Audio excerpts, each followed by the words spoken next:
um delay, que a gente está tão perto, aí ele vai dar uma volta pelo mundo para sair aí. 1, 2.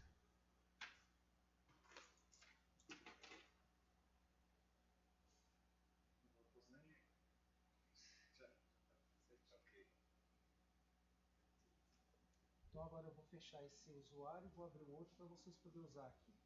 Não interfere em nada. Esse fica aí rodando. Essa aqui.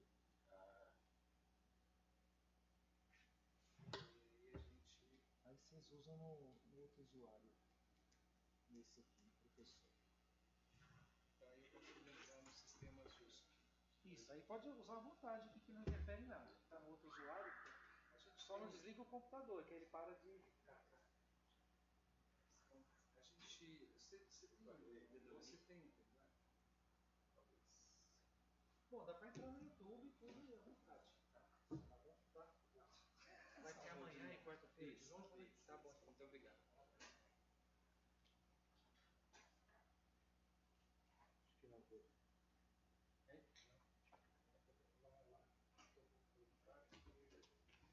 Não sei se ele tem.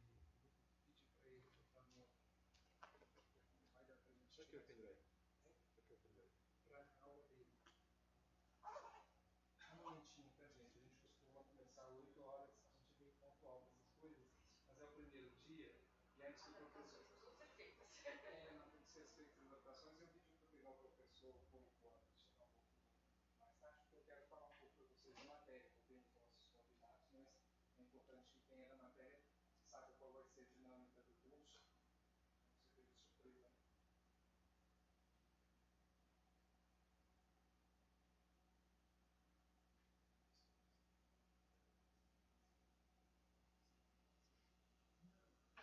Hoje é importante, amanhã não precisa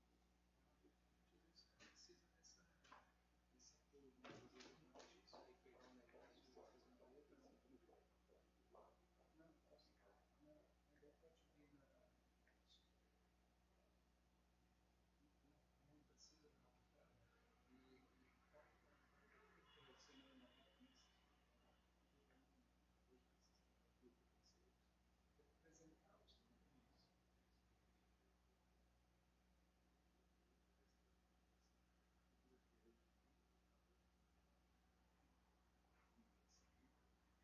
É mais importante. É mais importante. Você faz, pega ali. Você faz as frequências para exonerar.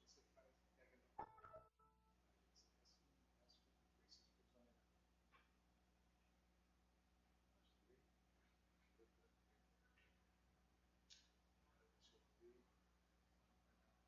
Bom, isso daí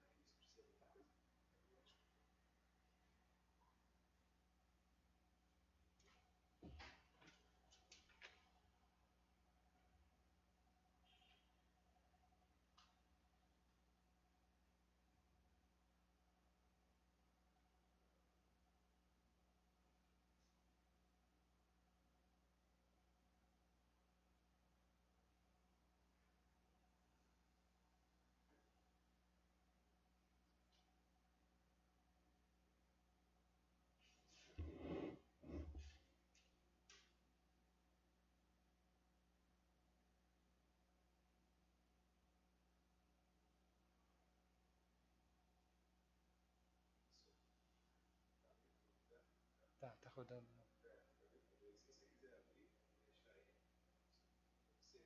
Tá. Eu vou tentar acompanhar aqui. Eu estava tentando ver se eu conseguia entrar em outra entrada na internet. Se eu consigo entrar em outra na internet.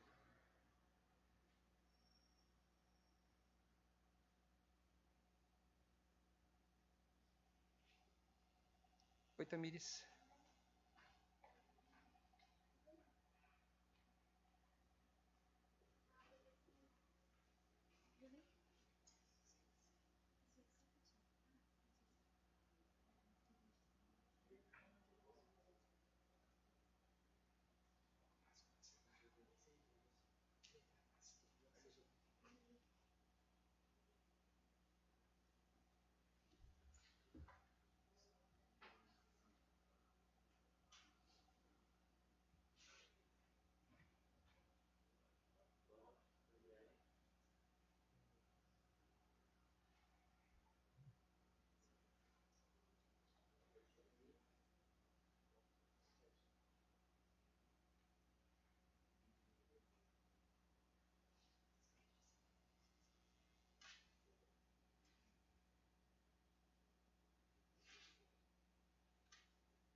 Peço a todos para terem um pouco de paciência, porque nós estamos esperando aumentar o quórum dos convidados e dos alunos, porque antes do professor Steinmeier chegar, eu vou fazer alguns avisos para a turma regular, e aí eu peço só um pouquinho de paciência, tá bom?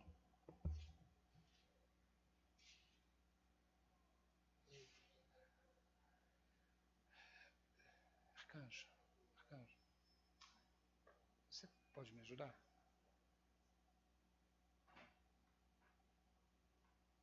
Não sei o que está acontecendo, mas as teclas estão trocadas. Eu acho que resolvi isso aqui.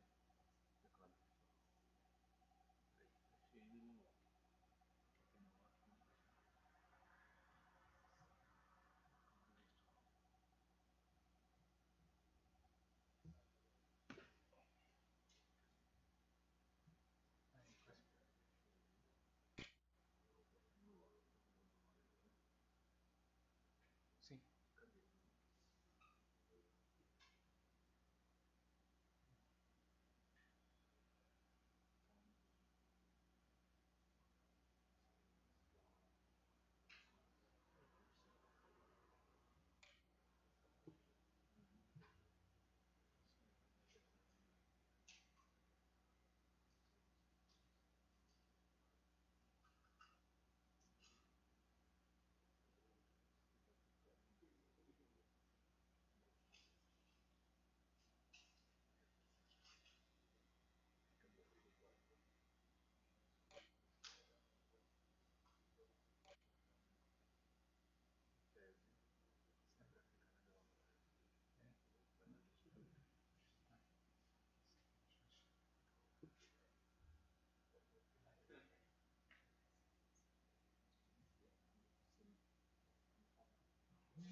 O que aconteceu aqui? Deixa eu conseguir exibir. Estou tentando entrar nesse aqui no programa, mas não está dando certo. Né?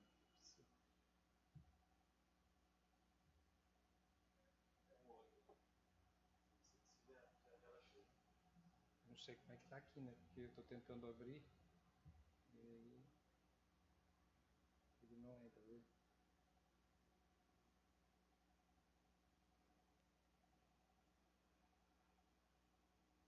Ah, não vai fazer isso comigo não, filho. Eu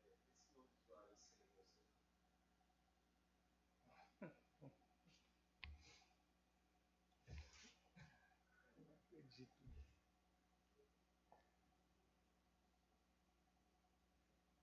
Deixa eu ver aqui. Vou tentar de novo.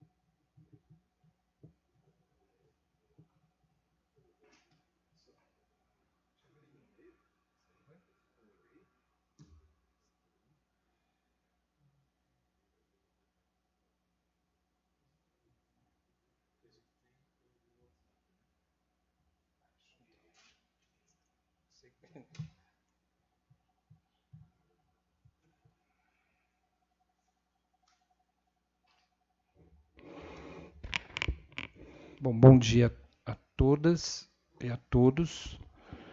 Nós estamos aguardando, nós começamos um pouco mais tarde, porque estávamos aguardando a audiência um pouco maior por conta do curso.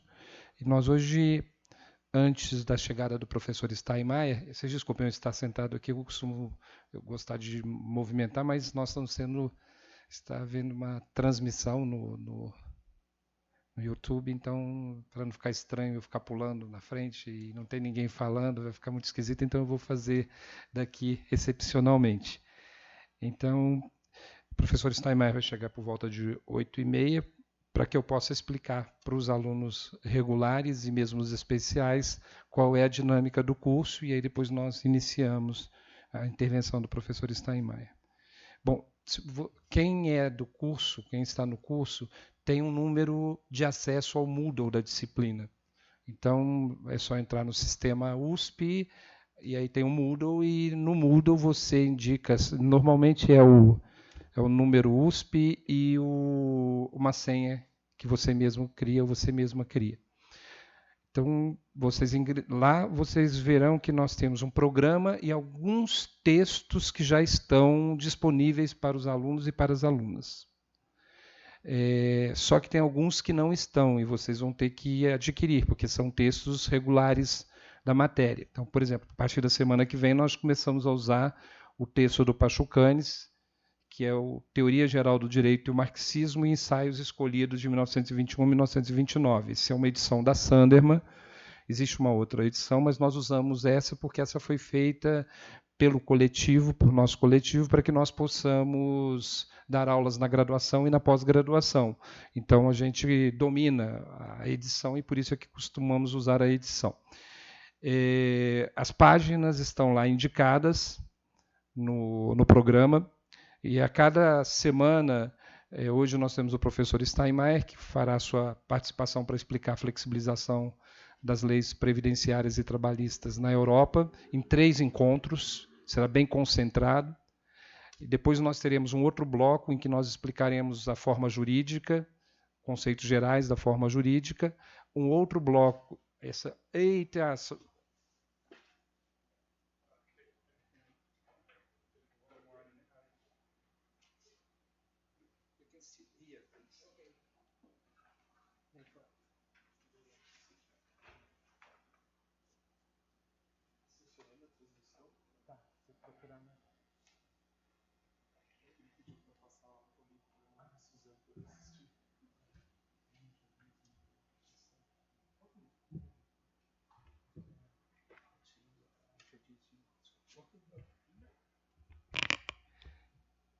então, como nós estávamos falando, nós temos essas especificidades da disciplina, que é a utilização desse texto para o primeiro bloco. segundo bloco, perdão. No terceiro bloco, nós utilizaremos um livro do Edelman, que é o Direito Captado pela Fotografia, que está à disposição de vocês, porque ele é difícil de ser encontrado. Então, descendo aqui, deixa eu descer por aqui, que eu acho que vai dar. Então, aqui estão os objetivos da disciplina, a justificativa da disciplina e o conteúdo. Conteúdos são exatamente esses, aliás, 5 blocos. O primeiro é da flexibilização das leis trabalhistas e previdenciárias na Europa, que são as aulas com a participação do professor Steinmeier. Introdução à forma jurídica em Pachucanes, que é o segundo bloco, e por isso nós vamos precisar desse material. O terceiro bloco é a forma jurídica em Edelman. Quarto bloco, a reforma previdenciária e a forma jurídica. O bloco 4, a reforma trabalhista e forma jurídica. Depois nós vamos fazer uma leitura conjunta das reformas a partir da forma jurídica e conclusão do curso. Então, se vocês perceberem, nós temos em cada um desses blocos um professor convidado que irá nos ajudar. Então, no primeiro bloco, nós temos aqui esse conjunto e o mais importante é vocês perceberem que em cada bloco, cada um desses blocos, nós iremos fazer uma...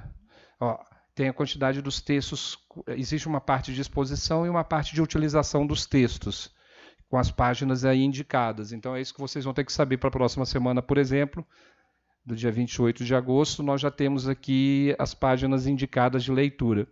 E assim vai até o último encontro, o nosso último encontro. Porque aí depois no outro bloco nós vamos estudar o Edelman. Esse texto do Edelman está à disposição de vocês porque ele não é um texto de fácil ser encontrado, então a gente deixou ele aqui porque ele foi esgotado, ele é uma edição portuguesa, então há uma dificuldade de alcançar os textos.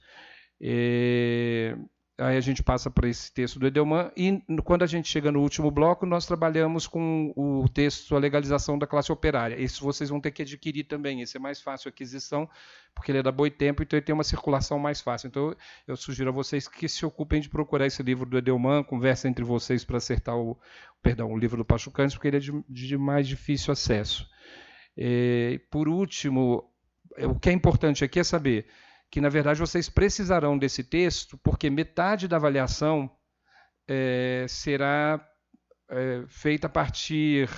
é uma avaliação qualitativa e quantitativa de perguntas reflexivas a respeito dos textos indicados na segunda parte das aulas, conforme o cronograma. As perguntas referentes aos textos da semana deverão ser entregues no início da respectiva aula. Então, é assim, vocês vão ler o texto, e depois que lerem o texto da semana que vem, por exemplo, é o Pachucanes, vocês terão que trazer uma pergunta que seja reflexiva a respeito do tema e deixar com a gente no início da aula. Por quê? Porque nós leremos as perguntas, né, nós teremos um intervalo, inclusive, para ler as perguntas, e nós vamos impulsionar a segunda parte da aula com as perguntas de vocês. E é a partir daí que virá metade da avaliação de vocês. Tá? Então, necessariamente, iniciando a aula, tragam essas perguntas. Então, a partir da semana que vem, isso já faz parte dos critérios de avaliação. E a outra metade é a aplicação do método ao projeto de pesquisa de mestrado ou doutorado de vocês. Bom, isso é importante. Talvez a coisa mais importante, eu vou ter que reiterar isso para vocês. Nós, enquanto coletivo, temos um método de leitura. O nosso método é um método baseado no materialismo histórico dialético, que é um método proveniente das obras de Marx. Então, uma leitura ou é um recorte marxista, metodológico. Por que isso é fundamental? Porque é óbvio que nenhum professor pretende induzi-los à escolha de um método. Qualquer professor pretende apresentar métodos de leitura para vocês. E nós estamos apresentando mais um dentre os diversos métodos de leitura possíveis do direito. No entanto, quando se apresenta esse método para uma turma, você, obviamente, conduz o curso a partir desse método. Ou seja, vocês vão ter que usar o método para a leitura dos textos que serão feitos. Daí a importância de dizer o seguinte: a despeito de ninguém ser obrigado a utilizar esse método para além dessa disciplina, nesta disciplina há necessidade de que nós tenhamos condições de verificar se houve a apreensão do método. Portanto, eu chamo muito atenção para isso, porque nós já tivemos alguns problemas no passado. Das pessoas terem uma certa resistência à utilização do método e tudo mais, e não terem sido bem-sucedidas no andar da disciplina exatamente porque não se mostraram receptivas ao entendimento do método, à utilização do método. É a única coisa que a gente quer, especificamente na disciplina, para apresentar para vocês alternativas de pesquisa. É isso que nós estamos fazendo. Portanto, assim, eu queria que vocês fossem muito criteriosos na continuidade do curso para saber que é isso que a gente quer de vocês. Então, assim, uma eventual não utilização do método, seja no trabalho final, seja nas perguntas, poderá conduzir a uma avaliação menos indicativa da possibilidade de um aluno ser, inclusive, aprovado, porque a gente precisa só saber se vocês entenderam o método. É só isso que a gente precisa. Então, aliás, esse é um critério de avaliação geral, né, de cada professor que utiliza o seu método. Um professor positivista certamente pretende dos alunos a obtenção desse tipo de recorte. O professor lumaniano pretende que alguém saiba fazer esse recorte. E assim também nós pretendemos que vocês entendam e utilizem esse recorte. Então sejam muito cuidadosos com essa observação, tá bom? Agora eu acho que a gente já pode começar. Há uma questão, nós temos, esse curso ficou concentrado em muito pouco tempo, o professor Steinmeier está conosco por um período muito curto, então a gente vai ter...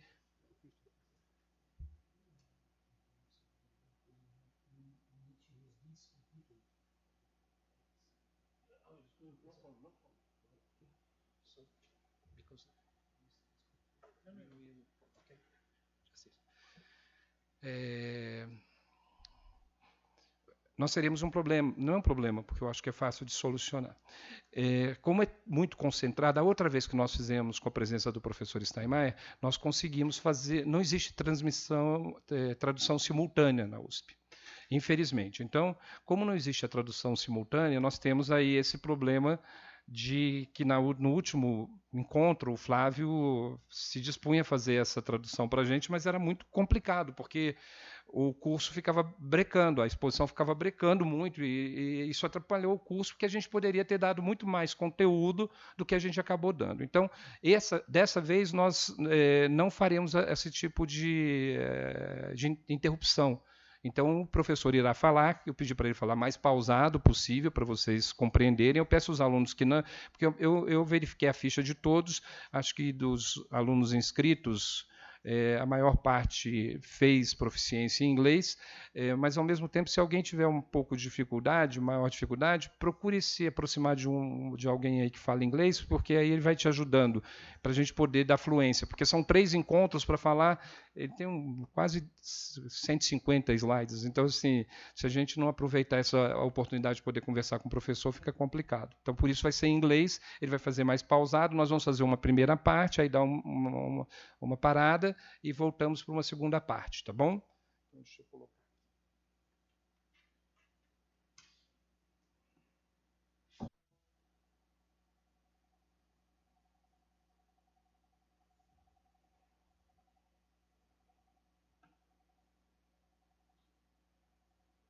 Alguma dúvida em relação às questões que foram colocadas do programa?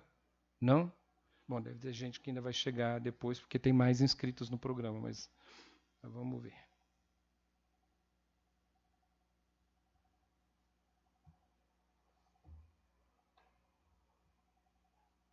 No, you have to help me.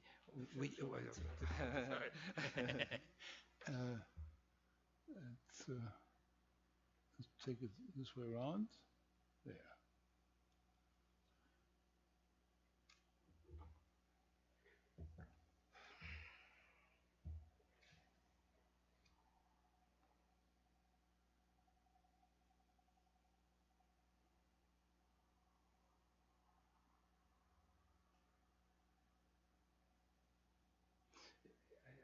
stay here and I help you with the slides, okay? Okay.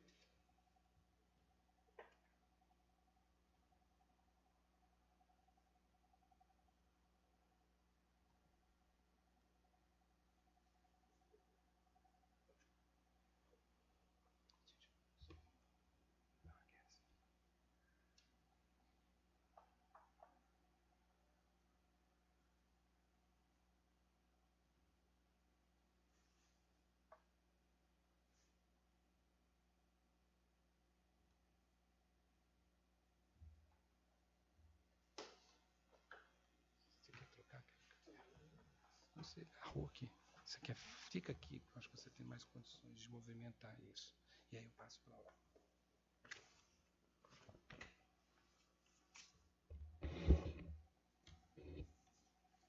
Aí tem que deixar depois passar isso. Ixi. Okay. Everything works. Okay. Okay.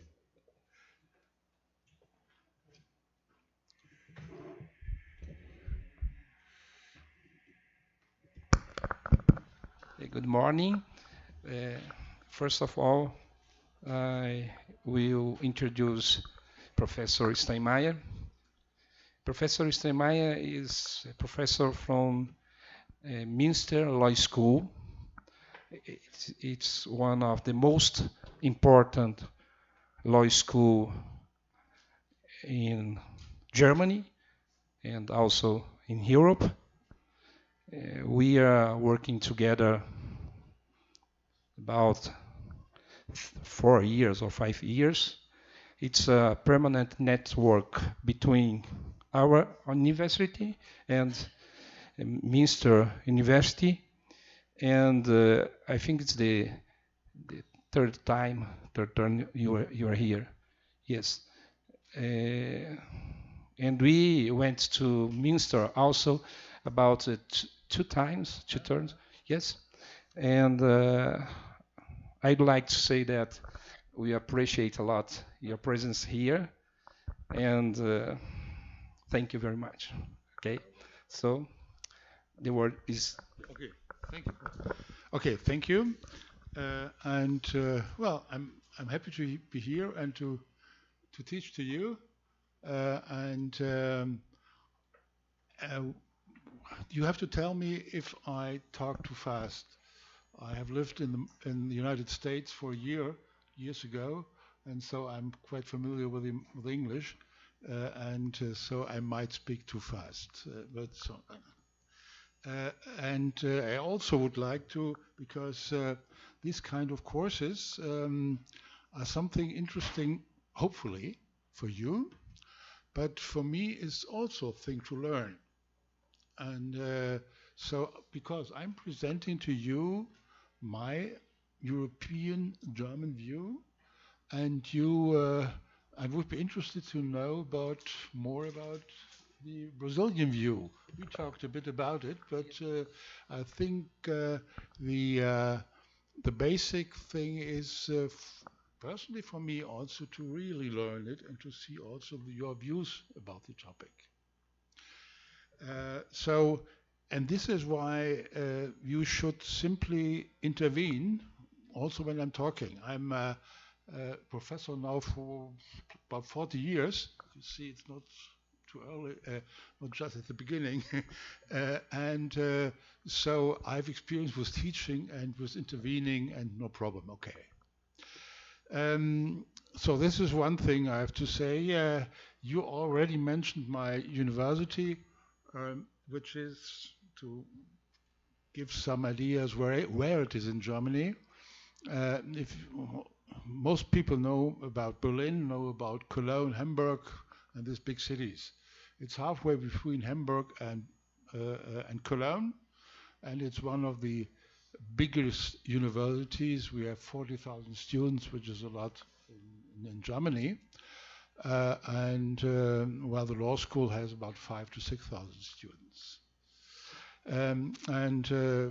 Well, in there I am still focusing on labor law and social security law, and I also do some work for the government if I was asked by the government to go to the parliament, parliamentary commissions, etc., especially on pensions, but also other topics. So, well, I'm now an emeritus, but still I'm working. And you said, well, do not work too much, enjoy life. Well, I enjoy working. That's my problem. uh, and so mm, this is something I wanted to tell you before I start the topic. Okay, uh, my topic is flexibilization of labor and social security laws in Europe. In a way, when Macros Oriona asked me to do this, I said, well, in a way, you have to talk about everything. And so where to start and how to put things together, to give it an order, was challenging. Because when you think about flexibility, what does flexibility mean? Well, in a way, I was flexible personally to fly to a long, long way, 10 hours flight, to Sao Paulo for teaching. That's flexibility. Uh, and to adjust to the time difference between Brazil and Germany is also flexibility. And so what exactly does flexibility, flexibilization mean? And I found out when I looked again in the literature in Europe, in Germany, that there were a lot of different understandings in Germany as well. And also here, flexibilization is a sometimes different thing you think about. Flexibilization could be, well, you have to see it from different angles, from different points of view. For as a guy doing social security and labor law, a person, let's start with the worker. The worker would say, oh, it would be flexible for me, uh, to start working when I think I'm fit enough, or so it's weather pretty good outside, I don't work. Uh, but in the afternoon, when they announce it will rain, I do work. That's flexibility. But to be a bit more serious, flexibility also for a worker might be, well, I have children at home. So, for example, I brought up my daughter as a single father. And so I had the privilege to be a professor. And so I had the flexibility to put my courses in the morning. So I brought her to school and picked her up after my classes, well, then her classes had ended. It's flexibility. Or childcare flexibility. Or to get back into a job after certain time, flexibility. So this is, in a way, from the workers, from the employees' point of view, okay? Just the wishes, in a way. Let's take it from the enterprise point of view. Well, an enterprise is thinking about, we have sometimes full book of orders. We don't know how to work it all out. One example in Europe is Airbus.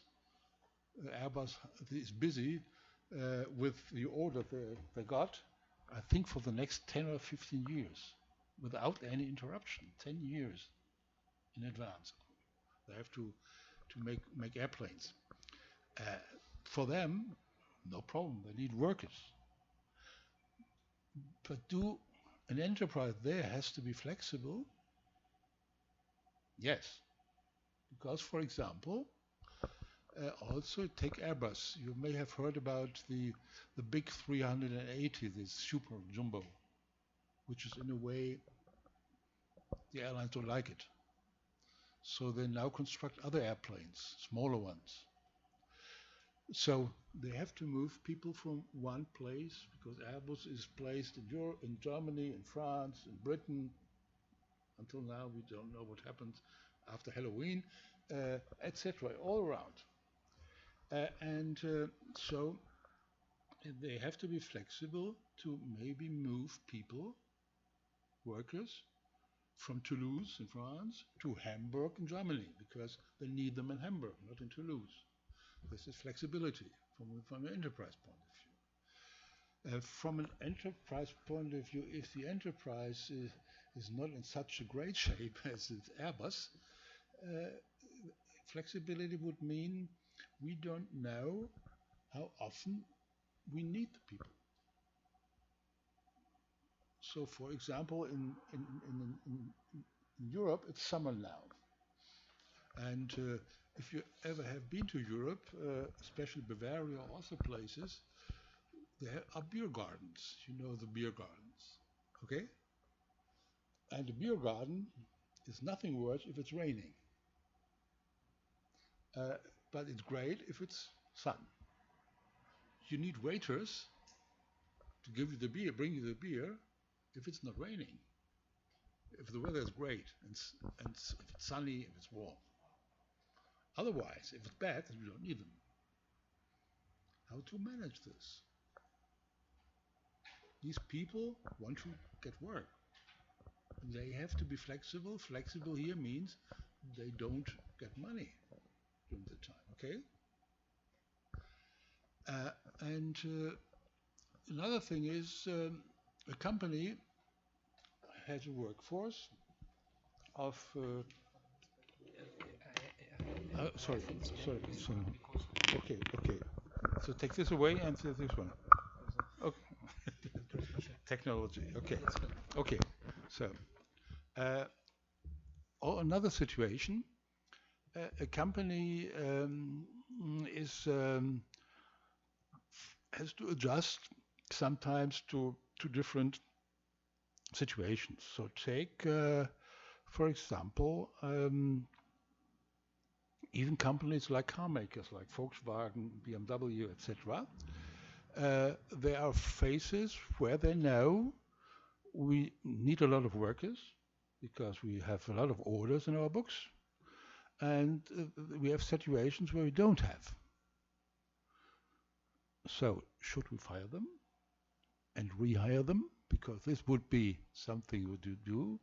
So to have only the workforce you need, because if you have too much workforce, you are running into problems because you have to pay these people. So from an employer point of view, flexibility would mean I can rid of the people very easy and can rehire them very easy again. So there are some people saying this is a breathing factory. It's a strange phrase for it, but it's a phrase which is used. This is the other aspect. So he might love the North American approach of hiring and firing. So this is also flexibility. And so somewhere there we have to find a pathway. And I think there are different approaches and different traditions. And what I want to do with you is to show you certain approaches by Europe, by Germany, and by this showing you how the German system of labor law and social security law works, because otherwise you cannot understand the flexibilization, and see what's otherwise going on there, including not only labor law, but it's predominantly labor law here, this area, but also social security law.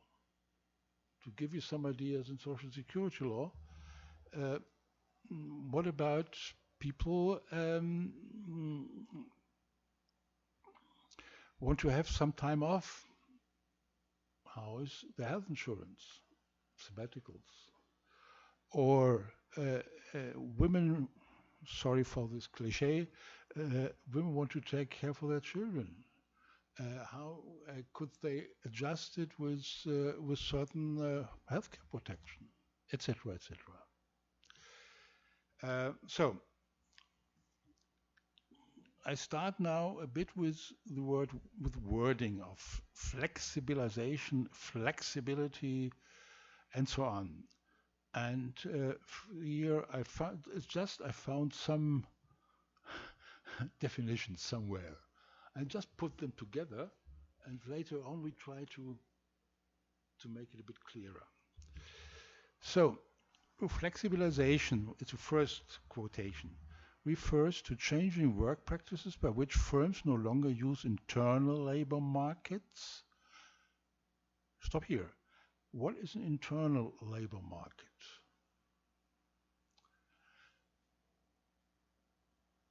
What do you think?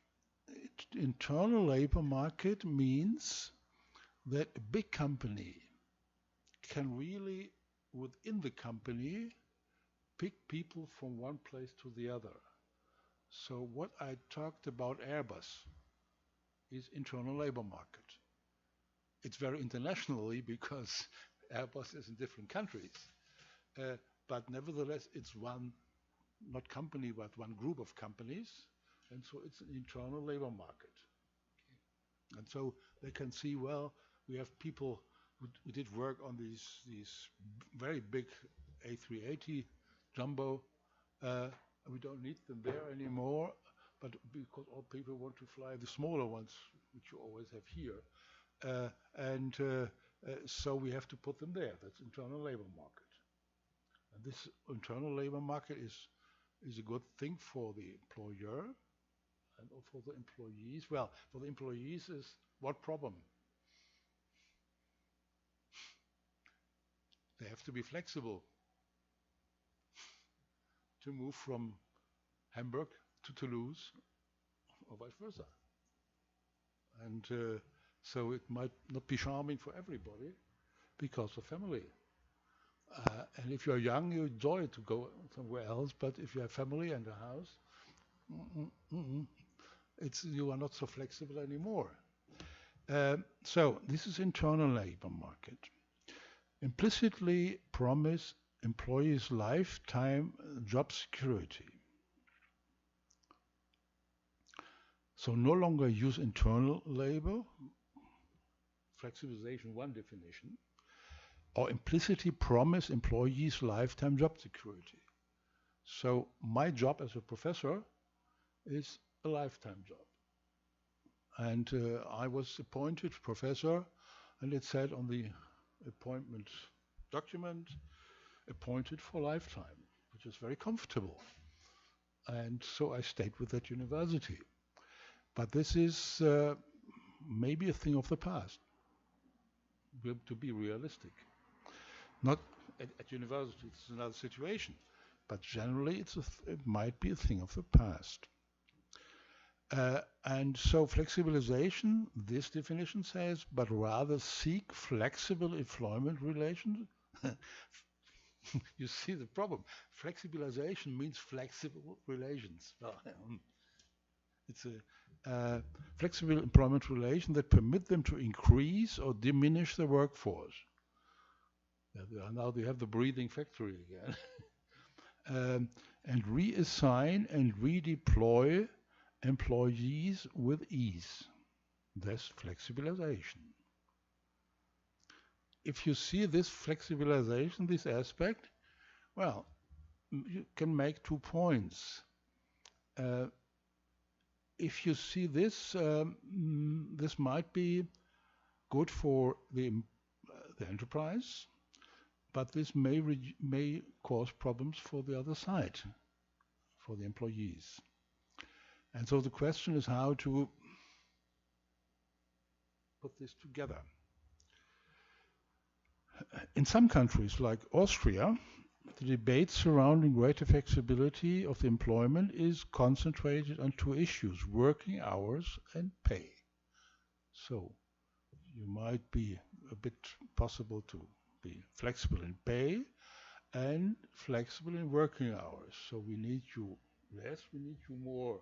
So you have a stable employment relationship, but sometimes say, well, okay, we only need you half a day. And the question is, how is this paid now, this flexibility? Only 5 hours or an average or whatever. And other forms of flexibilities, this definition says, although important, are not usually the focus of collective agreements and works agreements. What does that mean? We have to see, when we talk about flexibility, at least in most European countries, and especially Germany and Austria, we have an influence, certain influence of the trade unions. It's all over Europe. And works agreements, we also have an influence of the Works Council in Germany, and there's something like it, but a bit weaker, in Austria. So they usually deal with these topics. So I will, in this course, more or less in the end, I will also include in what I want to cover the co-determination issue, because co-determination makes sometimes companies less flexible, but on the other hand, they make things possible which you otherwise should not make possible. And so, to give you an idea, my former father-in-law was well, a guy who had a company in heating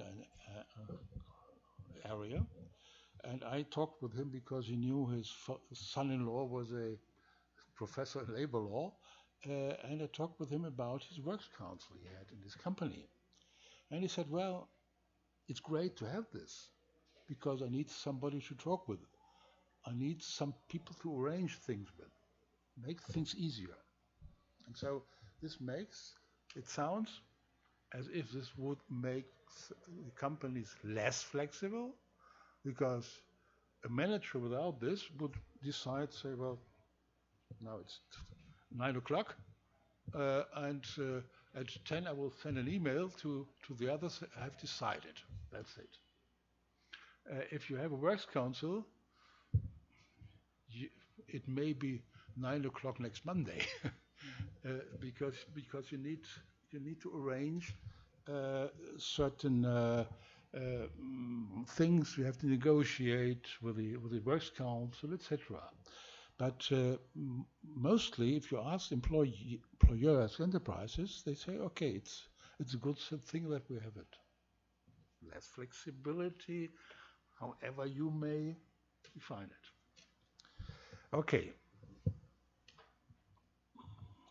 Now, another quotation. Labor market flexibilization, and here you see what they are doing, what this definition is doing. This definition is putting the word flexibilization and the word deregulation in the same meaning. Okay? This says flexibilization is deregulation. Okay. What we have seen before, I would say, because we have seen other approaches toward flexibilization, right? And this, they say it's seen as a requirement for economic and occupational growth. So to have less rules means less rules. Less rules helps with occupational growth. Put it that way, maybe, but not necessarily, because too many rules. Well, several answers. Too many rules are really, as a matter of fact, sometimes stop business, also stop work anywhere. So if you have to apply at 10 different public administrations for a permit, and this takes 3 years, makes you inflexible. That's the way it is. And so if there are too many rules to be followed, you might be inflexible. But for us lawyers, it's not so difficult. I told my students always, if law is complicated, you should be happy, because that means jobs for lawyers. The more complicated it is, the more lawyers we need to deal with it. Okay. But flexibilization is, from my point of view, not really deregulation. It can be to a certain extent. But behind this idea is that regulation simply is bad. But regulation is not bad as such. Otherwise, people wouldn't need us as lawyers. The system would work without us. So towards more flexibility, many European countries increase the so-called atypical or non-standard forms of employment. So there was a movement saying, okay, we have to deregulate, flexibilize, or whatever. They said the atypical or non-standard form of employment, what does it mean? We are coming to another aspect of the topic. This other aspect is if people like me with a lifetime employment, if you have these people, and if you take it in a company, and the company has a lot of those people, what they do is they would take these people as the core workforce, okay? So they calculate and say, oh, this is the core. We always need this number of people, always. And then we can promise them lifetime. And then in addition, or we promise them open-ended contracts. And in addition, what we are doing is we also have part-time people, which makes it more flexible. And we also have people working only for a limited time, just for 2 years, for 3 years. And we may repeat it. So they work for 2 years, and we say, okay, another 2 years. Then another 2 years, and then another 2 years. And then we'll say, oh no, now we don't have enough orders. That's it. Makes flexible. Leaves, that's what it says, the regulation of existing employment unchanged. So you keep the people with the lifelong or open-ended contracts as they are. They enjoy it. And the others only have a chance to get into those jobs. The danger there is what? There's one country in Europe where you find it very much, which is Spain. In Spain you have this situation, and in Spain what you also have is youth unemployment. Because you have a lot of jobs, the older people, middle age, in these standard jobs, and the young people they cannot enter. You see? They cannot enter by permanent jobs. Because the permanent jobs are blocked and they're always in this second unsecure area. It's flexible, sure. But you may disappoint the young people. And actually in Europe you find out that that a lot of young Spanish people are working now in Germany because there are more jobs in Germany than in Spain. So, and then there's another wording, a European word, an artificial word. And this artificial word is called flexicurity. What is flexicurity? Well, it's a mix, a combination of flexibility and security. And this is an European Union strategy. This started in 2007 and is still working, but the main time when it really was discussed and so on was around between 2007 and 2011. And it was also discussed during the financial crisis in 2007, 2008. So, and this flexicurity is an integrated strategy for enhancing at the same time flexibility and security in the labor market. So to do both.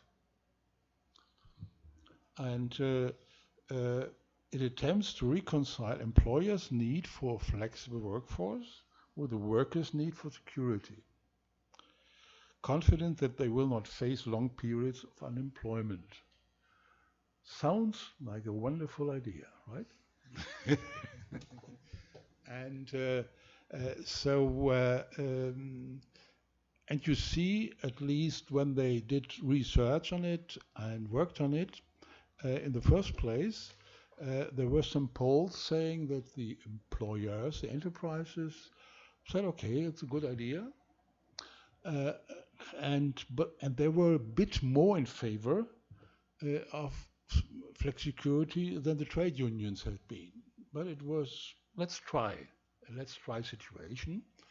And I will go more and focus more on flexicurity in order to show what it could mean and how it worked out in the different member states, okay?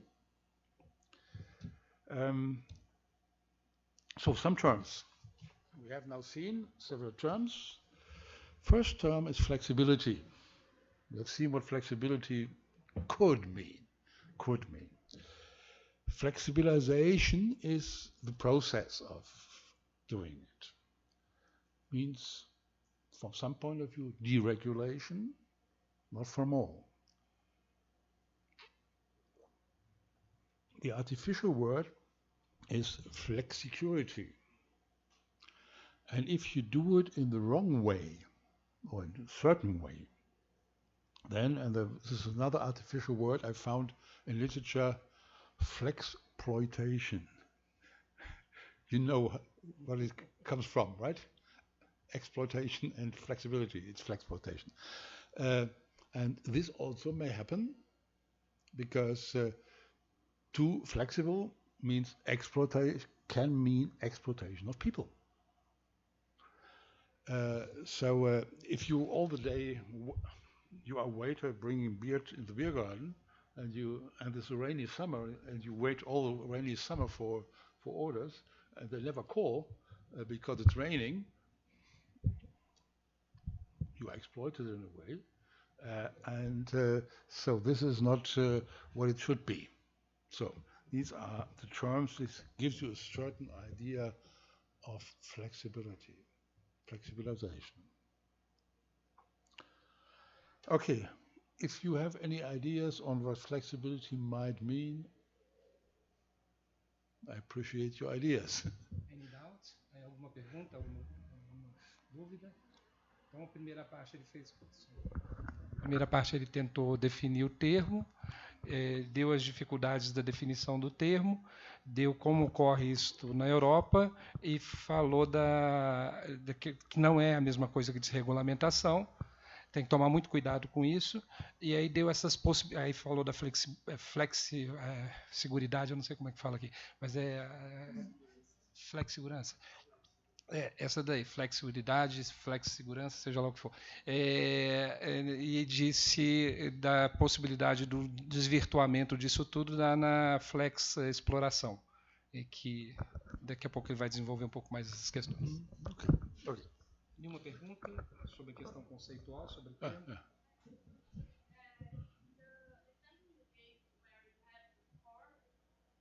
Yeah. Yeah.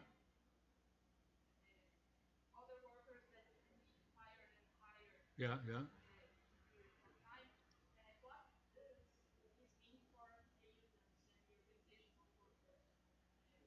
For the what does it mean for? Reunions. For unions. What is Yeah.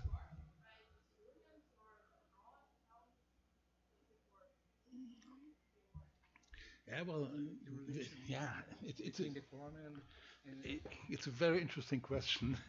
Uh, well, for a long time, I have to say that the trade unions in Germany, at least, were well, their membership were those in work, and their membership was not so much the people out of work. And so, for a long time, the trade unions, if you criticize them, the trade unions focus more on those and they really more asked for good protection if you are in the job. To discuss, maybe you have to change it a bit for those holding a job to help those who need a job was a long process. And now I think the we have a problem in Germany and in all Europe that the participation rate of the membership of trade unions is going down dramatically. And so the trade unions are thinking about the reasons for it. And they're also considering what to do better. And so they are now, in the last years, they started also to more to focus on those who don't have a job, who may get a job, and how to do this. So this is more focusing now. Okay? Other questions? you can continue. Okay.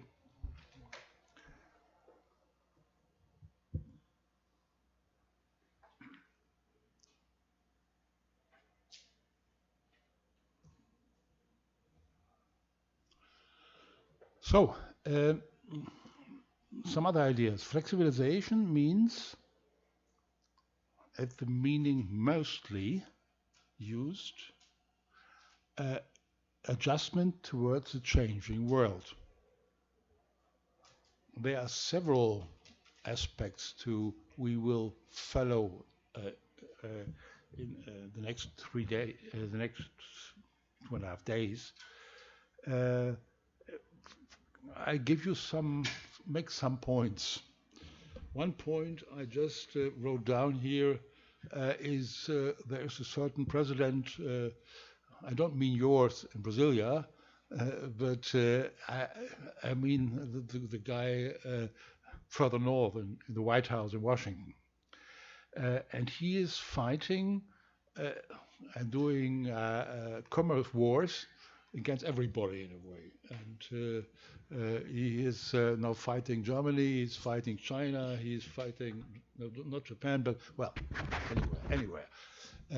And for Germany, this would mean, well, he himself has several Mercedes in his ownership, but he wants to throw out Mercedes and the German car companies out of the country. And China is moving in a way, and Germany is a country which is dealing with a lot of other countries, and we are living from exports. And so we might face adjustment in a changing world, because if the Chinese cannot afford anymore Audi, and if the Americans don't buy Mercedes anymore, then we may have a problem. So that's one thing. So it's a changing world. How to deal with this? How to stay competitive? Or maybe here in Brazil, how to become competitive? Maybe it's here the other process down around. And also another aspect is digitalization. For sure, well, when I go back as a bit older guy, when I think back 20 years, this was a time without this. This was a time without this. There were big machines you could use, but you could not take with you in an airplane. And now we are in a period of doing everything with this thing here. And we are moving even further, digitalization. And digitalization means, for example, that you may work for Amazon wherever you are, and for them type some label they use for the products, and you do it with your computer at home, and you send it to a server on the Virgin Islands, and they pay you one just for the entire work you did for half an hour or so. Do you have any rights? How can you get your money? Do they care about the working time? Is this employment? Are you employed by Amazon Virgin Islands? The same with Uber. And here the question is, should the labor law, should the social security law be adjusted towards changing world? And how much is necessary? Should we reinvent our labor law and social security law? Or can we do it with, in principle, this labor law and social security law? And so one argument there is keeping the old forms make an economy inflexible, and it may lose competitiveness. It's possible, but it's not necessarily the case. The old forms may still make sense, and you have to bring up the questions how you could reform it, how you could maybe change it slightly, because international competitiveness is something important for the countries. We are living in such a world. And so in Europe, while these countries like Brazil are big countries, there's a lot of people living here. I think it's now 280 million people around this, which is really something. But if you take Italy is a wonderful country, but it's 40 million. So these countries need to be internationally to survive. They cannot just stay with themselves. But the old forms, we also have to see, makes it difficult for women and for young people to get jobs. You have to see this, because it's a cliche that always women bring up the children, but take it that way. Sorry for the ladies. But if a woman gives childbirth, and then she said, okay, I spent now 3 years out of the workforce to bring up the child. And then she starts back. She has given up her permanent old form job and tries to get in again, and usually, or very often, she starts again at the very beginning. And she has difficulty to get in. The same is the case for long-term unemployed. If you are long-term unemployed, it's difficult to get back into a job, especially when there are no real flexible ways to work. Okay?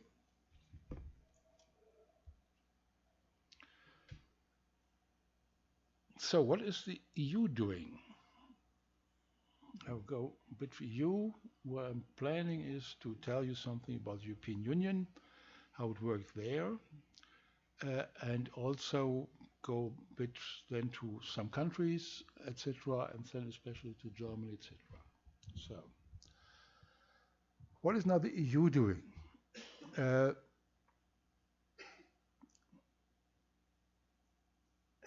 In the first place, I have to question you. How much do you know about the European Union? You know it is existing, right? You know how it works. It's different from Mercosur. You have Mercosur here, which does work somehow. Okay. Recently, I think they speeded it up again. But between Mercosur and the European Union, there is a huge difference. And this huge difference can also be shown by the problems the British have with the Brexit. Because this is, for us lawyers, the EU is a legal system with a court, with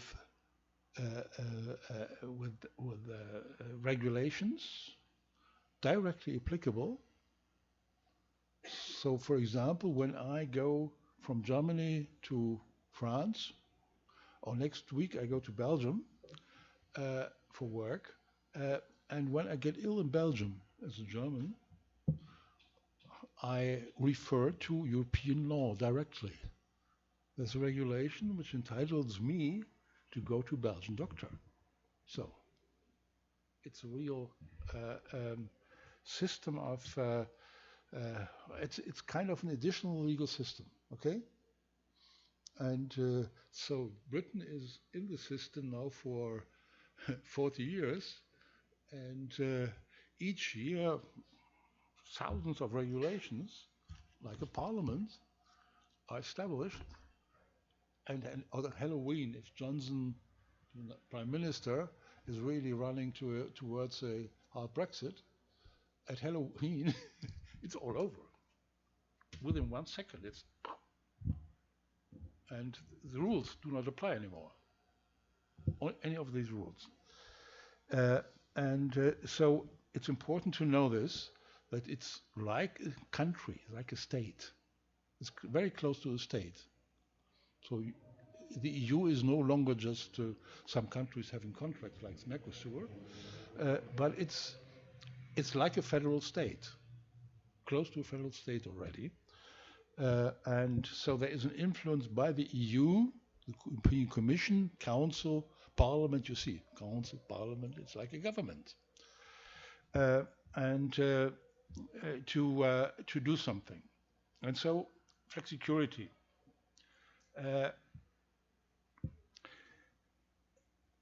The principles, the idea can be found in these 4 components here.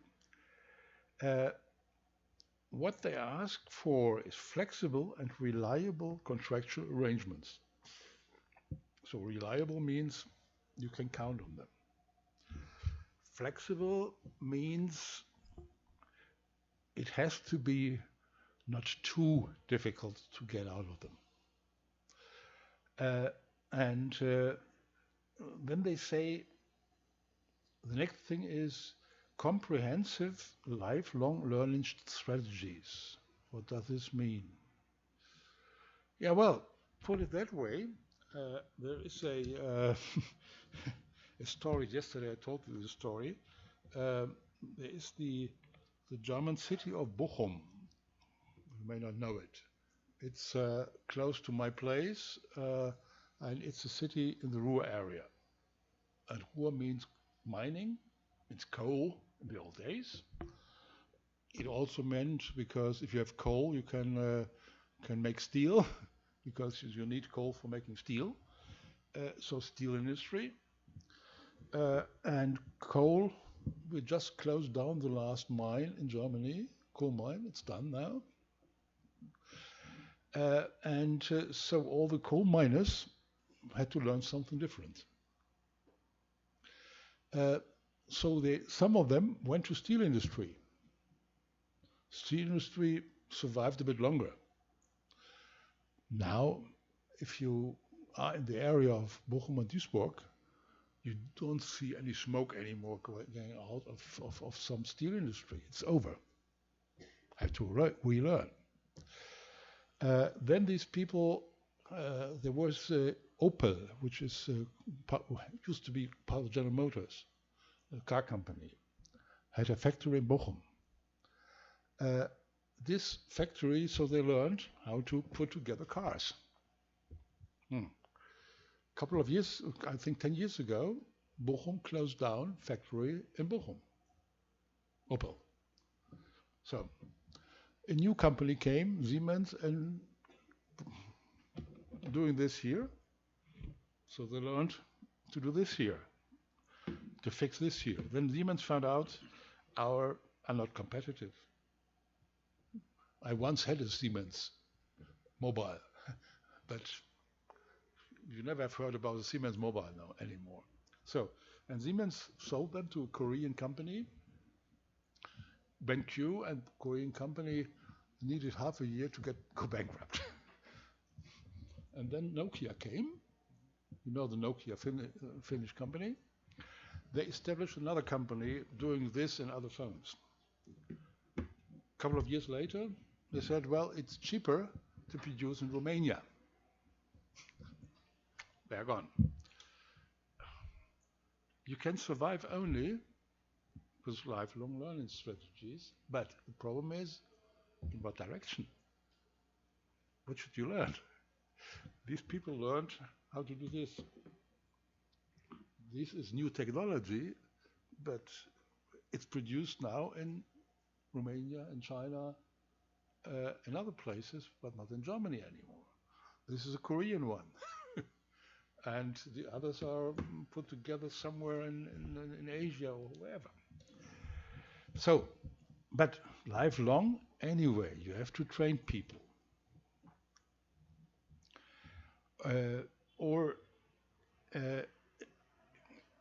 Another aspect here,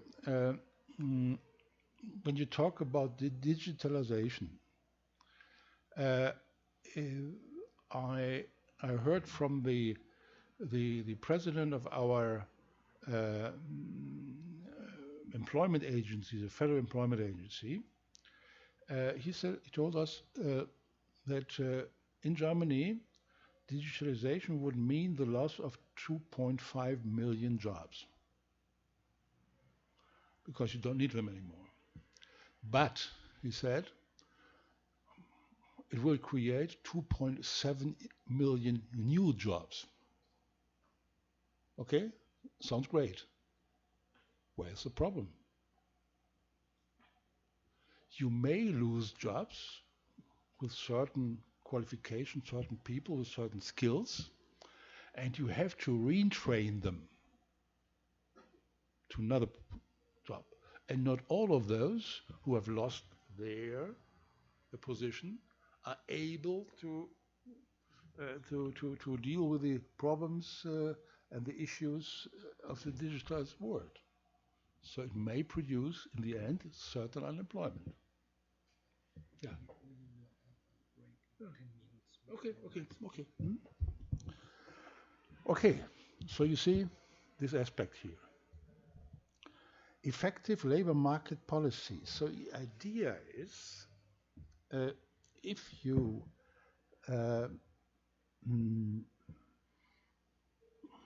make contractual arrangements more flexible, so maybe people lose jobs, then you should make labor market policies more effective.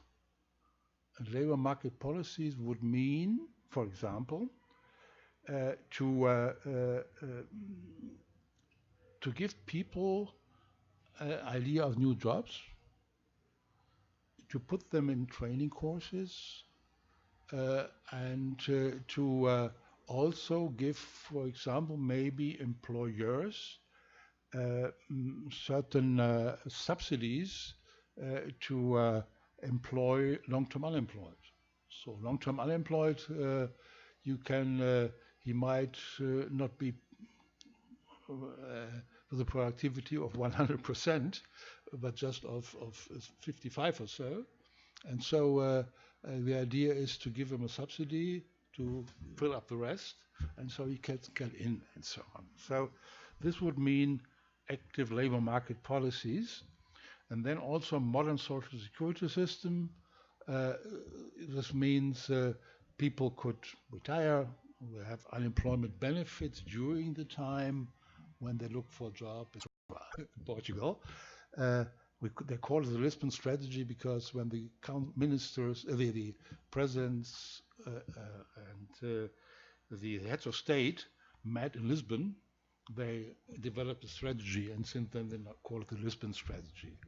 And this is part of the Lisbon strategy. Better jobs, modernize labor markets, promote good work, etc. All these wording by EU, if you read them, you say, wow, great world, wonderful world, perfect world. So you have to be a bit careful when you read it. But I did some work in the past, and I'll still do it for the European Commission, and therefore I'm used to this kind of wording. I know what's behind it. So it means we want to do this, and this is our, if you see a modern, adequate, and sustainable protection systems, that's great words, but the details get a bit more difficult.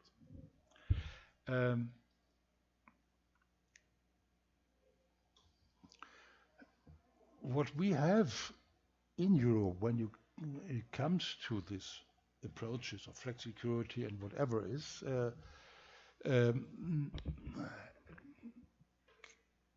Europe, the EU, is, as I said, like a federal state. But these are countries with their own history. France, Germany, Italy, they have their own long history. They have their own long traditions. It's far more long traditions than you have here. You have the special traditions of, let us say, Minas Gerais in comparison to Rio or Sao Paulo. But this country is younger. And there you have really totally different approaches sometimes. And that's why they do not just say, well, we have to do this in this way, but we have to accept that several countries do it in their way. So a specific way in certain countries. So that's why it says, based on the common principles, each member state should develop its own flexicurity arrangements. And the interesting thing here is all this, we may read it here, because they have all great words here, how it is done in a way of introducing it. Well, the EU can set real regulations, real law. But what the EU also does is establishing soft law. You know what soft law means? Soft law is a law which without any sanctions, just soft. And when I started first to deal with European soft law, I said, well, soft law is not law. Be careful, be careful. Here, in these cases, they use this soft law approach by saying this should be, that's why I copied it here, this should be in this way. And then what the Commission, European Commission with the government, is usually doing is they initiate reports. And so they say, what does this country, what does this country, what does this country? And then they evaluate it. And they say this country might be better, this country might be not better. At least they put them together and show how they deal with it. And this has certain political influences because it impresses the countries. The countries are forced to do something. And that's here the power of the EU in this area, and that's what they did here. So I was in the 90s also writing such reports for the European Commission in other areas, and there I saw it. And it was highly political what I did. I didn't expect it before that it was highly political, because putting together informations for me was not political. But in the end I found out it was very political, because if you compare it, or give you, before I make a break, a small anecdote. In Greece, which has nothing to do with flexibility, but it shows how it works. In Greece, if you go to a doctor, you need, because the doctor paid very poor, you have to take with you an envelope. The envelope contains money. And the Greek word for envelope is fakalaki. So you need a fakalaki when you go to the doctor, which is against any idea of a healthcare system. And then the question was, should we mention the European Commission, and I worked for them, should we mention the fakalaki issue in the report? And I said, I think we should. And the guy from the Commission said, no. I said, Yves, we should do it. Then long discussion, and finally we did it. And half a year later, I had an appointment in Greece, and I talked with the government there, and they said, well, it was great that you mentioned the fakalaki, because then we can force our government to do something, because even the EU knows about it. So I want to show this has political meaning. Okay, so we have a break. Gente, nós vamos dar um break aí de uns. Nós estamos agora, são 9h30 até 10 para as 10, tá? Aí ele retorna para a segunda parte.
Gente, ó, só para voltar a lembrar, porque eu tenho algumas pessoas que não estiveram aqui. Quem faz parte do curso regular, o programa está no Moodle da disciplina.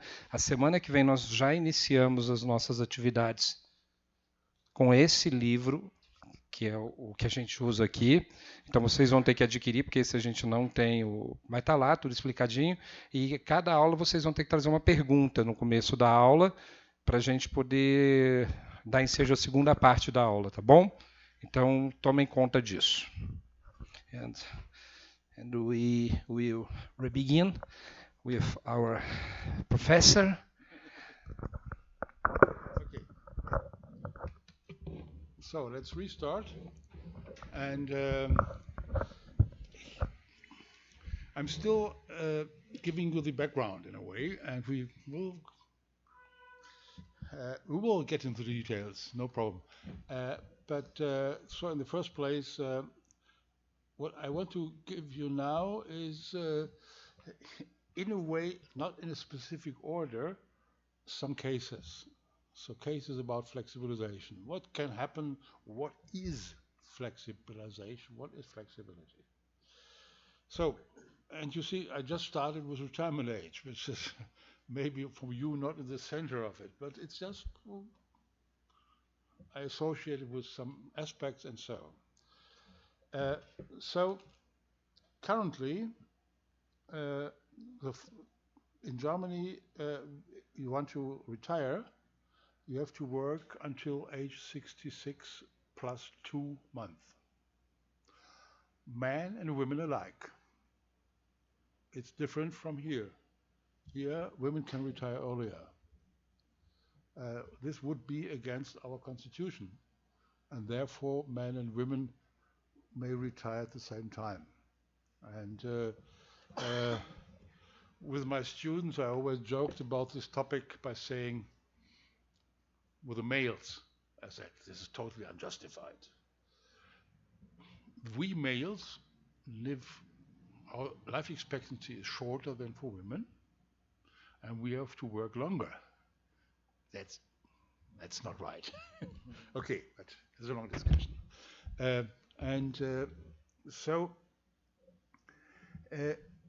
But age 66 plus and 2 months is not easy for everybody. So I'm already beyond this age, but I love to work. I really love to. I have still the energy, because being a professor is a wonderful job. And there's no better job on earth from my point of view. But not all people want to work that long or can work that long. If you have done work in a factory for 40 years, you love the day when you don't have to go again into this noisy place where you have to work. Okay. And so the question is, and there you have the word flexible. What about flexible retirement? Can you say, well, I want to retire earlier? With what consequences? And maybe flexible also might mean, okay, I could work at least half time. Would that be possible? Which is also flexibility. So I will give my experience, but I only want to do it half time. Which is difficult in Germany because of inflexibility of labor law.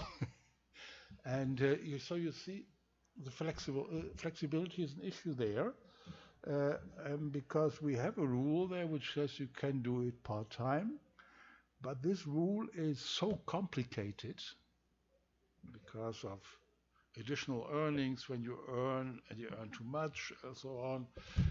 It's a horror of bureaucracy, this system, and so only very, very few people do it. I think I read a paper which said about 10 million would have the right to fall under this, but only 500 did it. 500 out of 10 million. So this is flexibility. Okay. Uh, is flexibilization a chance or danger? It depends. If you see digitalization uh, and you have the shared economy, uh, this might be interesting for you to do something in addition. You might say, I don't need protection. You might say, it might be wrong, but you might say, uh, you have platform economy, the thing I just told you uh, about Amazon and writing those labels. Uh, this is very dangerous because you do something for a platform placed on a server, as I said, on the Virgin Islands, or you can take another island somewhere. You don't have any rights to follow there. You could theoretically, but it's practically impossible. So in the end, you end up without any rights. Uber is Uber employment? With Uber, if people work doing this, would they fall under it? Or what we talked about yesterday, uh, if you do Uber, it's not just as in some countries, it's just that you have your car anyway, and you use it also for Uber in the evening to make some additional money. But here, obviously, that people buy to be Uber workers, and then it makes things very dangerous because you may end up in bankruptcy if you get ill. You're doing this Uber, you have bought a car, and now you get ill, and you cannot drive a car anymore. Well, you also could lose your license because you loved Capirinha just at one evening on a party too much, but then you lose your driver's license. Uber is gone. So it's dangerous. It's a risk. Also, the problem here is switching between employment and being self-employed. Where's the danger there? Some cases now, more and more, the old demarcation line between employment and self-employed is going away. So, give you an example with Uber. Uber tried to get to have business in Germany. They failed in the end. But during this time, I asked my students at an examination. I said, "Well, Uber, you all know Uber. Is this an employment contract or are they self-employed?" We had a long and very interesting discussion in the examination because it very much depends. But can you really work in the future with this? In any case, it depends. So a guy who is doing Uber just say, well, I'm bored in the afternoon after work. I love to drive around and I do Uber. He's not dependent. He may, and he only takes orders when he likes it. Then you might not put him as a worker. Another person who is always doing it and depending, I would say he is more likely to be an employee. But in practice, it's difficult now in this new system, which in background is flexibilization, in this new system to fix who is self-employed and who is employment. And the question then comes, should we really stay with making this difference? Should we redefine labor law? So, broaden it, okay? Or changing it. In what direction? It's a great discussion. We still in Germany, we do And I think in this country also, and we might discuss it also here, how to do it. Forget labor law at all, maybe, but I'm a labor lawyer, so I wouldn't say that. And your institute would not make any sense anymore. Yes. And What's the reason? but then you have to see, do these people need the same kind of protection or not? And I tend towards similar kind of protection. But how to get this? So flexibilization also as a chance, the last point, or danger. Flexible working places. All you need in certain jobs is this. You can do it from everywhere. So yesterday they told me I should enjoy more my time, and it's too much working. But what I'm doing, I'm just traveling from Europe to here, this place with this here, and such a amount of papers. That's enough. In the old days, I couldn't do it. And so you can work, do your homework, or your work from any place. You also can do it from home. The question is, what about working hours? What about safety and health at work? How to control it? Okay, some other areas, which is very close to it. Coverage of Social Security, should it be extended? It is very much linked to what we said before. Yes. Do we have to give up the old system in Social Security law? Or should we extend this? But how to extend it? We are just, in my country, we are just discussing a new law on extending the Social Security system also to anybody who is gainfully employed, if it's self-employed or not, or so who is working and receiving money for work. But it's difficult to. It sounds simple, everybody, but in detail it's very, very complicated, because how to get them, how to find out where they work. Take the guy who is writing the labels for Amazon again. I love this case. Take this again. In the evening, you do some labels for Amazon, and Amazon will pay you £1 for any of the labels you have done. This is self-employment, okay? Let's take it as self-employment. Should this be covered by Social Security? In principle, yes, but how? How? Who should pay the employer's part? The guys in the Virgin Islands, they don't think about it, and they never would consider it, okay? And you, how could we find out if you do it? What I'm doing in the evening with my computer, nobody knows, and it's nobody's business. So how to get it? Maybe by tax and so on.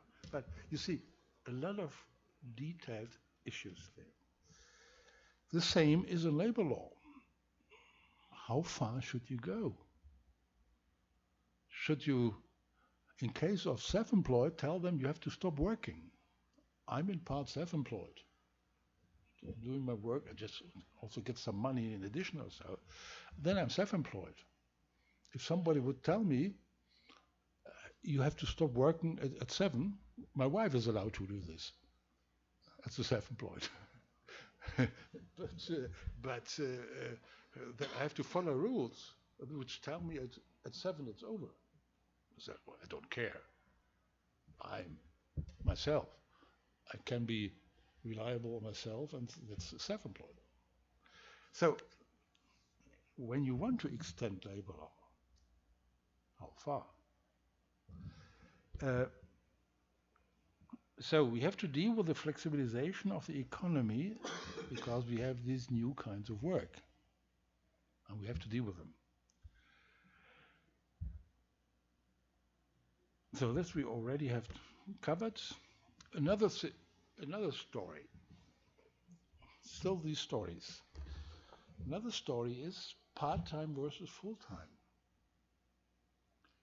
An employee might be interested to be flexible. So in the ideal world of an employee, a worker, it would be great if you should ask the employer and simply require, and say, okay, just currently I'm working 20 hours a week because I want to buy a new car and my house and my family, my son is studying, etc. I ask you to work full time now. And from next week on, I will work full time. That would be ideal for the worker. Or to say, I want to enjoy life more, work-life balance, that's what we call it. I want to work less, from 40 hours or 38 hours to 20 hours, starting next Monday. That would be the ideal world of the employee. The employer would say, when all of my people working part-time have the right to say full-time, I have too many workers. And if important people I need in my company say, forget it, I do work part-time, I'm in trouble. And so you have to find a balance there. And there we have European Union law here on this. Very interesting, this European Union law, how it came up. We have a way of making law by trade unions and employers associations. We call them social partners. And they made an agreement, so it's an agreement of both sides. They made an agreement, and the council, which is the kind of parliament like the Senate here, consisting of the governments of the member states, and the council and the European Parliament can ratify it, and so it becomes law, and so it becomes German law in the end. And so they found certain rules under which the employees can do both, up and down. But it has to be an argument with the employer, and the employer can say no under certain conditions. So, but you see a flexibilization, yes, and how.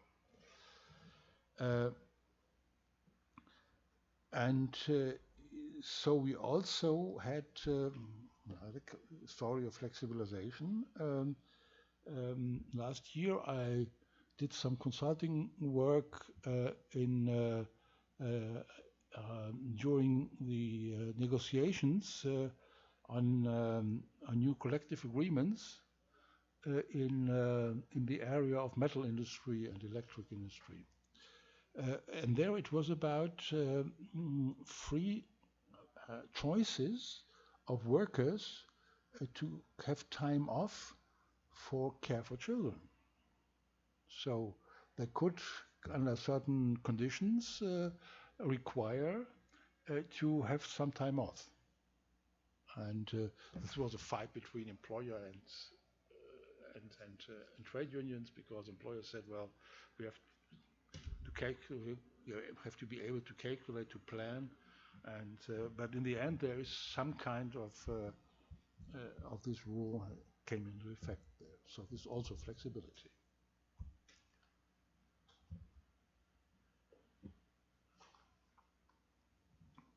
And now let's come closer. So these are just some cases to show you how and what flexibility could mean. Let's now move over to mm, to one of the central issues of flexibilization. Germany and several other member states have strict dismissal protection, which means that it's difficult to get rid of people. I will spend some time later on today to explain to you the German system of dismissal protection so that you have an understanding of it. Well, but what happens if you have a strong dismissal protection? What happens? Does it really help? It will help the people who have a contract. Okay? Will it help the others? What would you, if you think you take yourself not as a worker, but think in terms of an enterprise? You have an enterprise. And you have to make money for your own and to make the company successful. And you have 50 people with a strict dismissal protection. What would you do? You know you are working on a very volatile market, going up and down. What would you do? Would you, when you see there are good chances for additional orders for business, but you see, well, this business might be, well, a matter of the next 2 years. After this, nobody knows. What would you do? Hire another 20 with strong dismissal protection? You wouldn't do this, okay?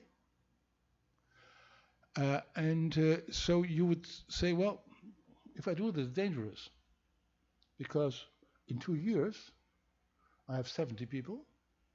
And then, because then this market situation is over, but only work for 50. So what do?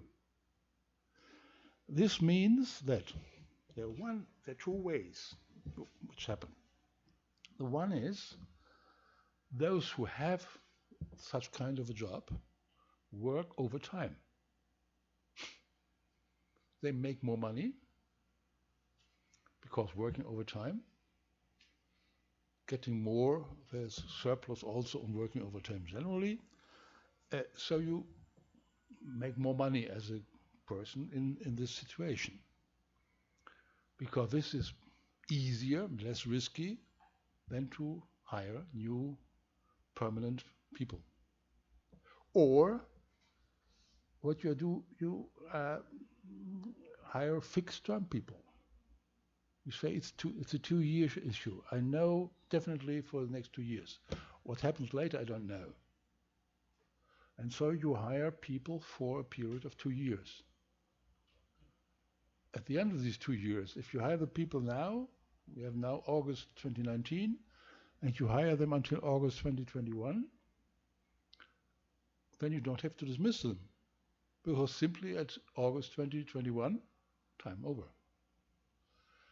And if you find out, well, there's another market development, so another 2 years, you say, okay, you stay another 2 years,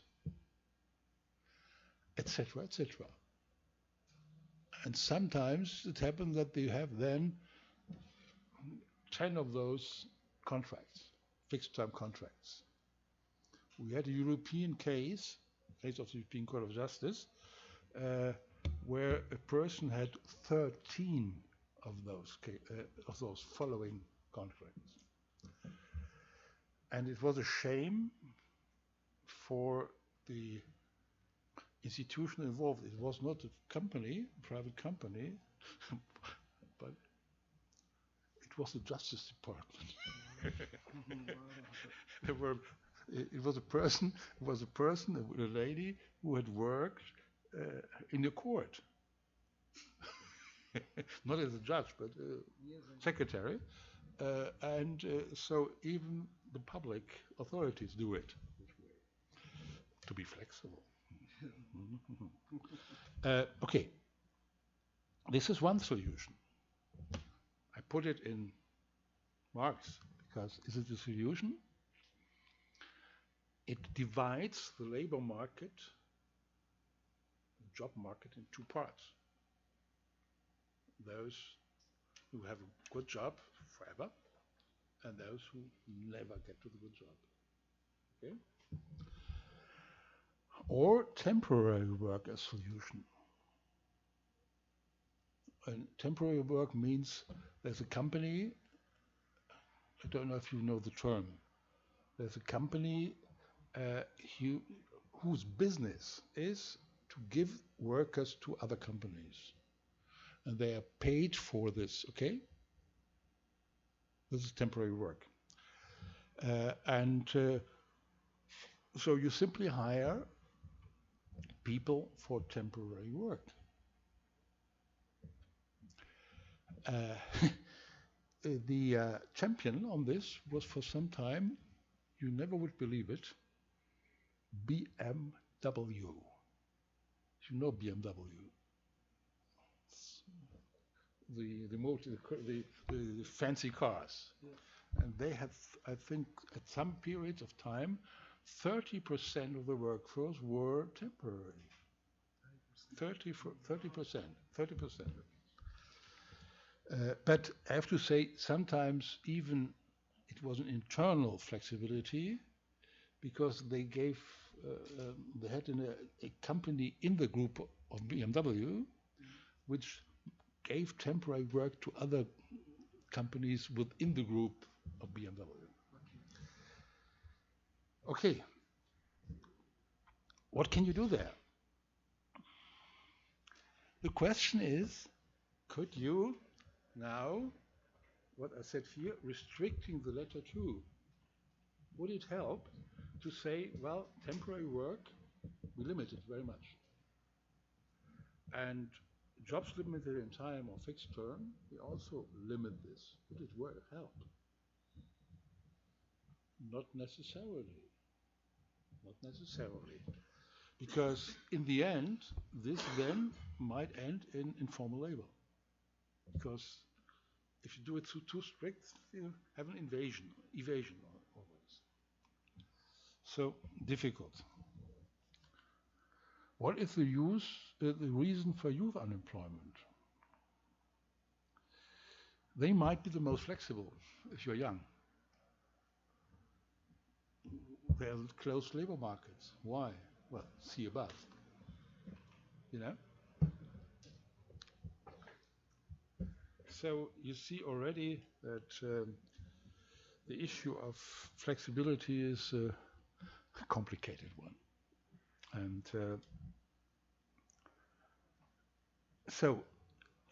to give you more understanding on it, I want to give you some insights into the German labor law system so that you understand it better. Yeah. Sure. Everything clear? Seems to be, hopefully. Okay. So in Germany, the labor law we deal with is made of two elements. One is individual labor law, and individual labor law means the labor contract and certain legal rules and regulations concerning this, health and safety, protection in case of motherhood, vacation, working hours, unfair dismissal. So all this is ruled by law. And what you also should know here is that at least when it comes to health and safety and protection in case of motherhood, well, in a way, except unfair dismissal, everything, is influenced very much by European Union law. So this is not an issue just of Germany, but the health and safety is mostly European law. And on motherhood, there are some directives on motherhood, so that's similar as well. And there are even some on vacation, especially some on working hours. So you have more or less the same working hours all over Europe. And with unfair dismissal, this is an aspect where the countries, the member states, didn't find a common solution. So when I just talking about European Union law and its influence on labor law, why do we do this? Why do we try to harmonize, to make it similar among the member states? What is the reason for this? Well, the reason for this is if you have put it that way,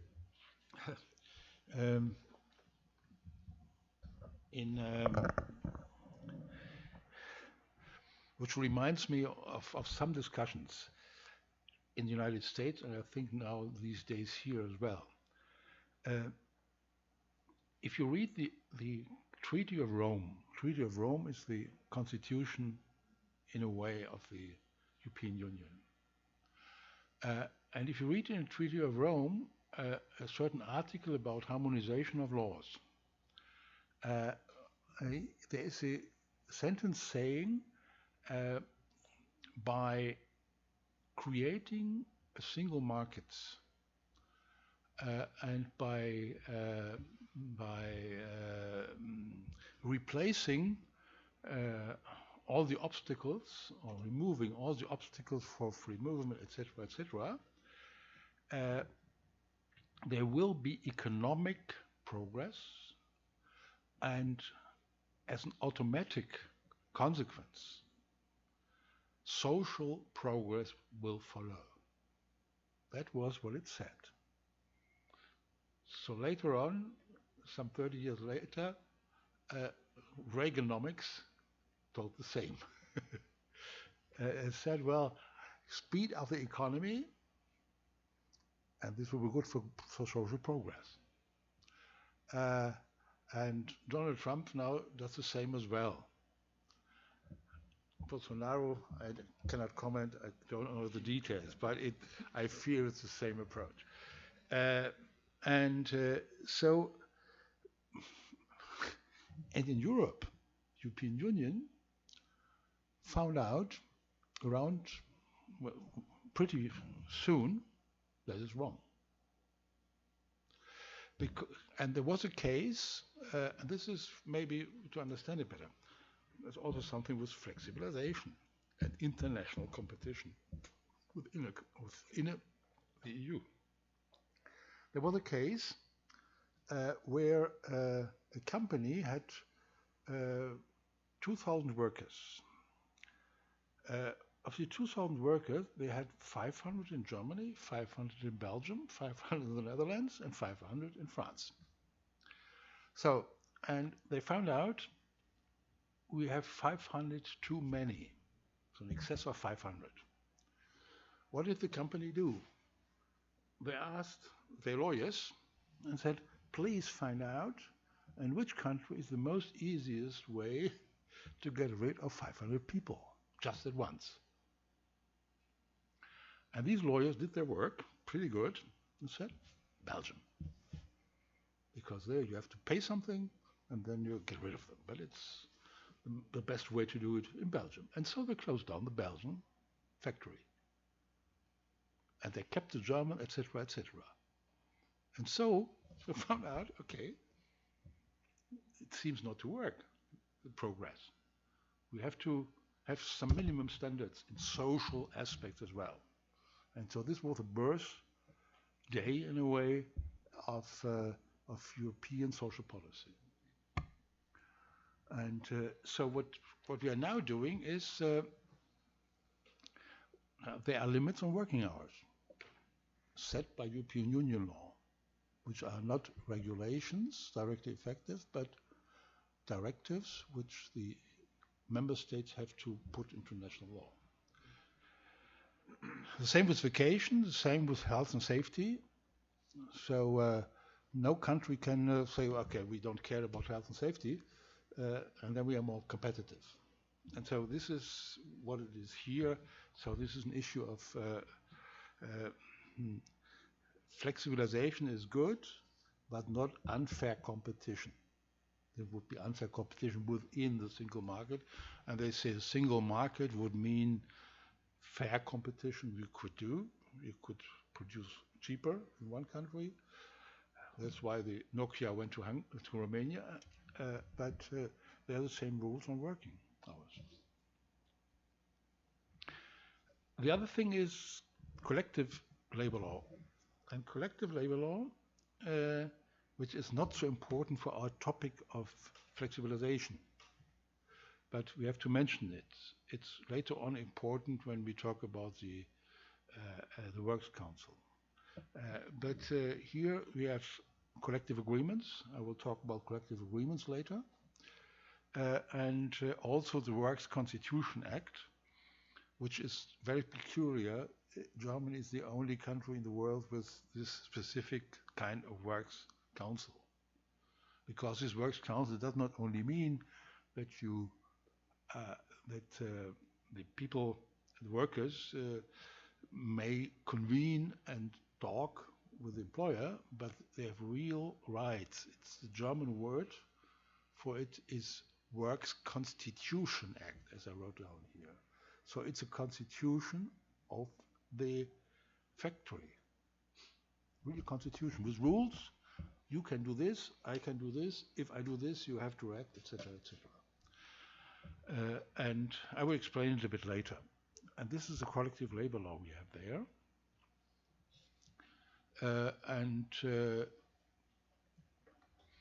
Here we have special protection in all these cases, we need this also later. So I have to be a bit specific in this area. And the key for labor law is the same here. The key for labor law is he a worker or employee or not? Okay. And in your course, I think when you teach labor law, the first thing is who is a worker, who is an employee, right? And if somebody is not an employee, is out. If an employee is in. And who is a worker in my country? Think about Uber this year. And then you get an idea. A person who is personally dependent from the employer. In case of Uber, you may say yes. Okay? Bound to orders regarding time of work. If you have a Uber driver who says, well, I'll do it when I want, and when I see here on my screen car is needed, I say, no, I'm just drinking coffee. Then he might not be a worker. The place of work, where to work in a company, the type and details of work, and integrate it into the organization. This is how we deal with it, and it's difficult in cases because you have always exceptions. Bound to orders also to type and details of work. If you take this, I never have been an employee. All of us as professors, we don't obey orders. It's a freedom of science. I do what I want. And in place of work, well, I also can work at home. And time of work, well, my daughter is studying mathematics, and the mathematician professors, they work at time unbelievable. So I once was invited by a mathematics professor for lunch at midnight because he got up at 4 o'clock in the afternoon. And so this is professor.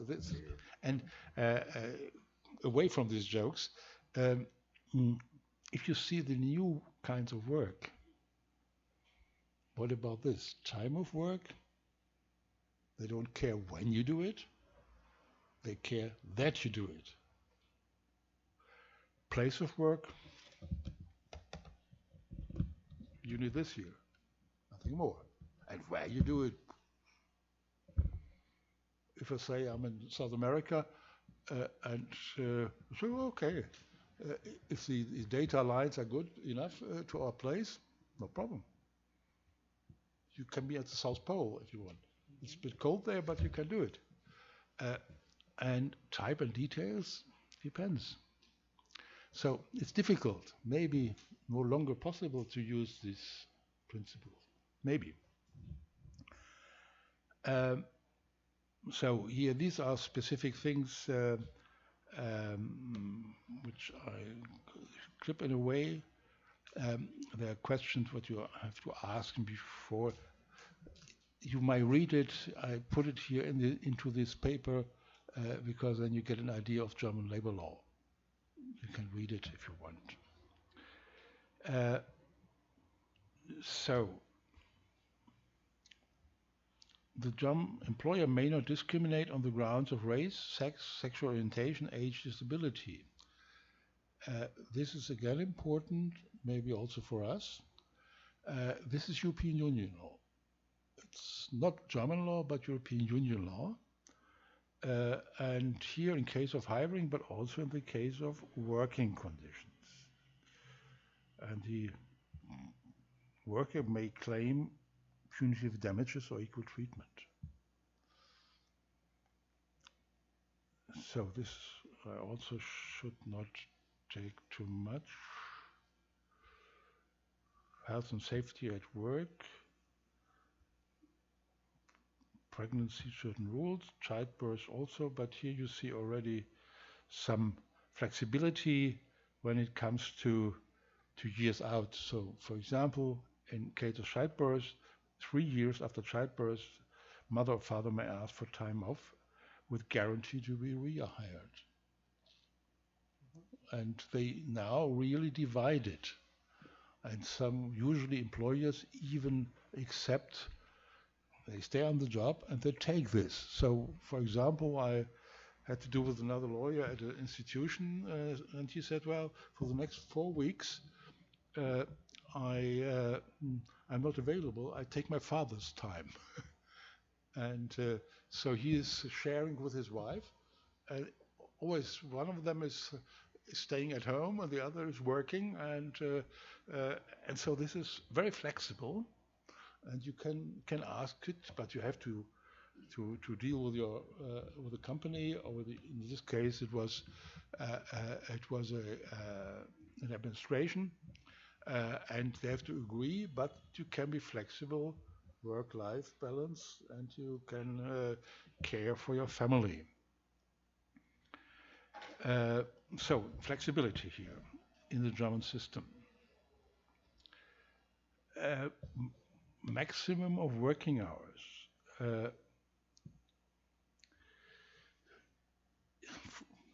Limit of flexibility.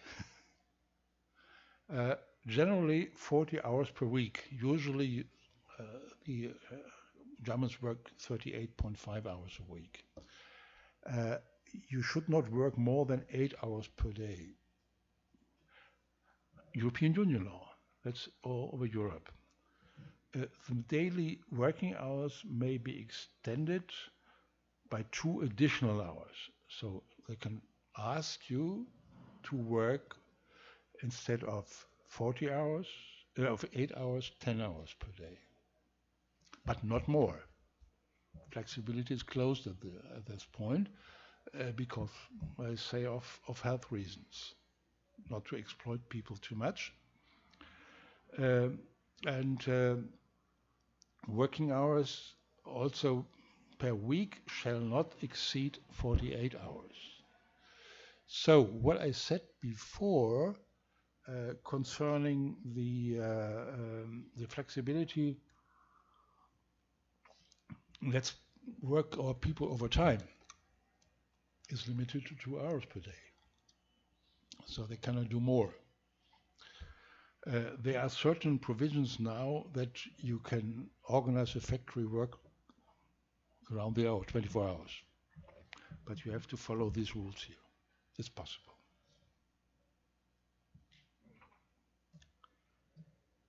Minimum confinement of vacation, 18 days. So this is not important for flexibility we here have. So let me see. Your salary is also nothing to do. Okay, illness. This is again interesting. Also, when it comes to flexibility, or comes to use, it's a story of how to deal with these requirements. So companies have to hire a certain number of disabled person, which is a good idea as such. Okay? If the company does not fulfill this, they have to pay a certain amount to a fund which finances promotional measures for the disabled. Sounds great, right? But what happens? In addition, special protection in case of dismissal. You cannot dismiss a disabled person without prior admission by a special body, so it's difficult to fire them. Can you imagine what happens in practice?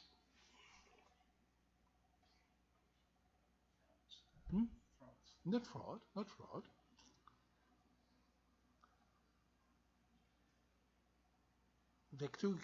Companies do calculation. And they say, well,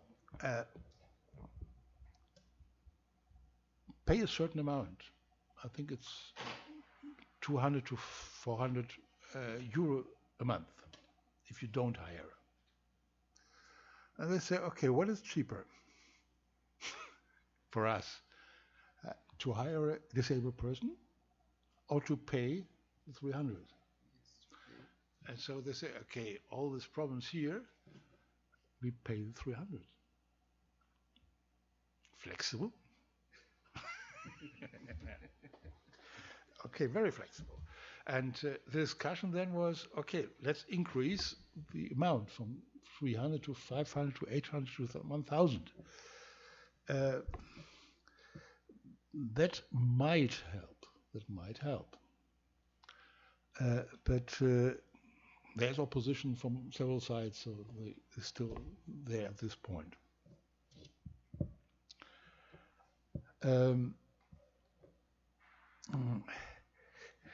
This is another issue of flexibility or not flexibility. I don't know how it is here. If a company sells a plant, what is with the works contracts? Here? Yeah. I don't remember what happens here. I don't know. If a company, let us say, company has, well, the famous cases are, for example, a very clear case. A company has its own cafeteria, run by their own people. Because in the industry, the salary is pretty high, but in the industry of cafeterias, the food industry, it's low.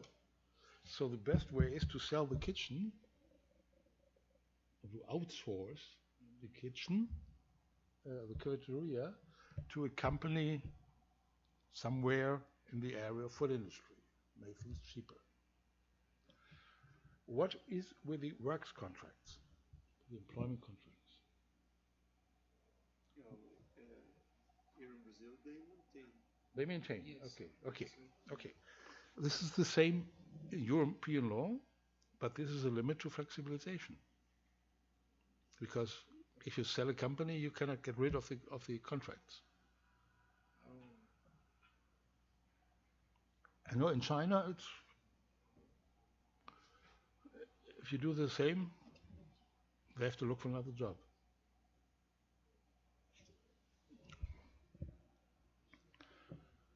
So, but we are now.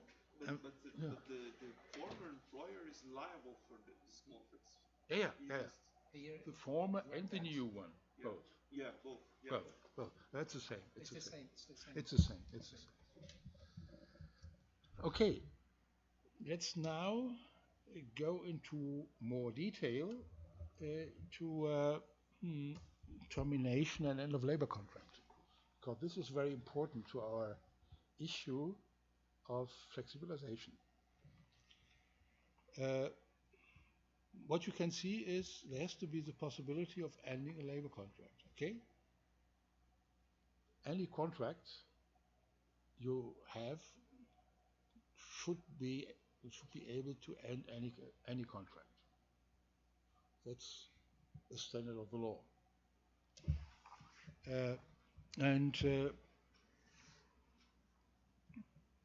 So here the employee might have another job and therefore needs to end this contract, the employee, the worker.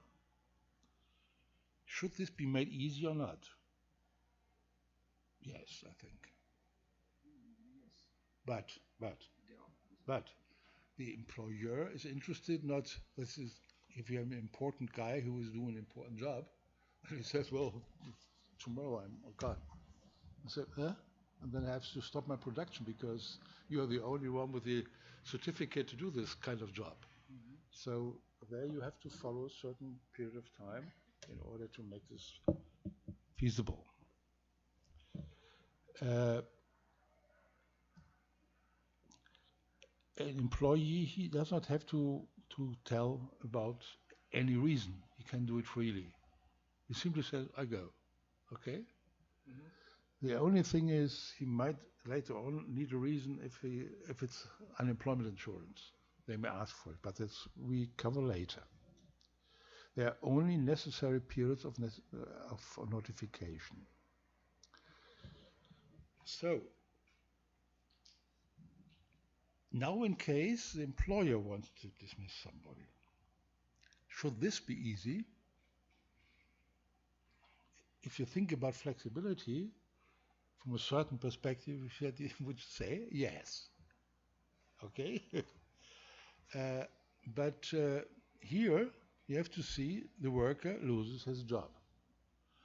And job usually means you live on this. That's your existence.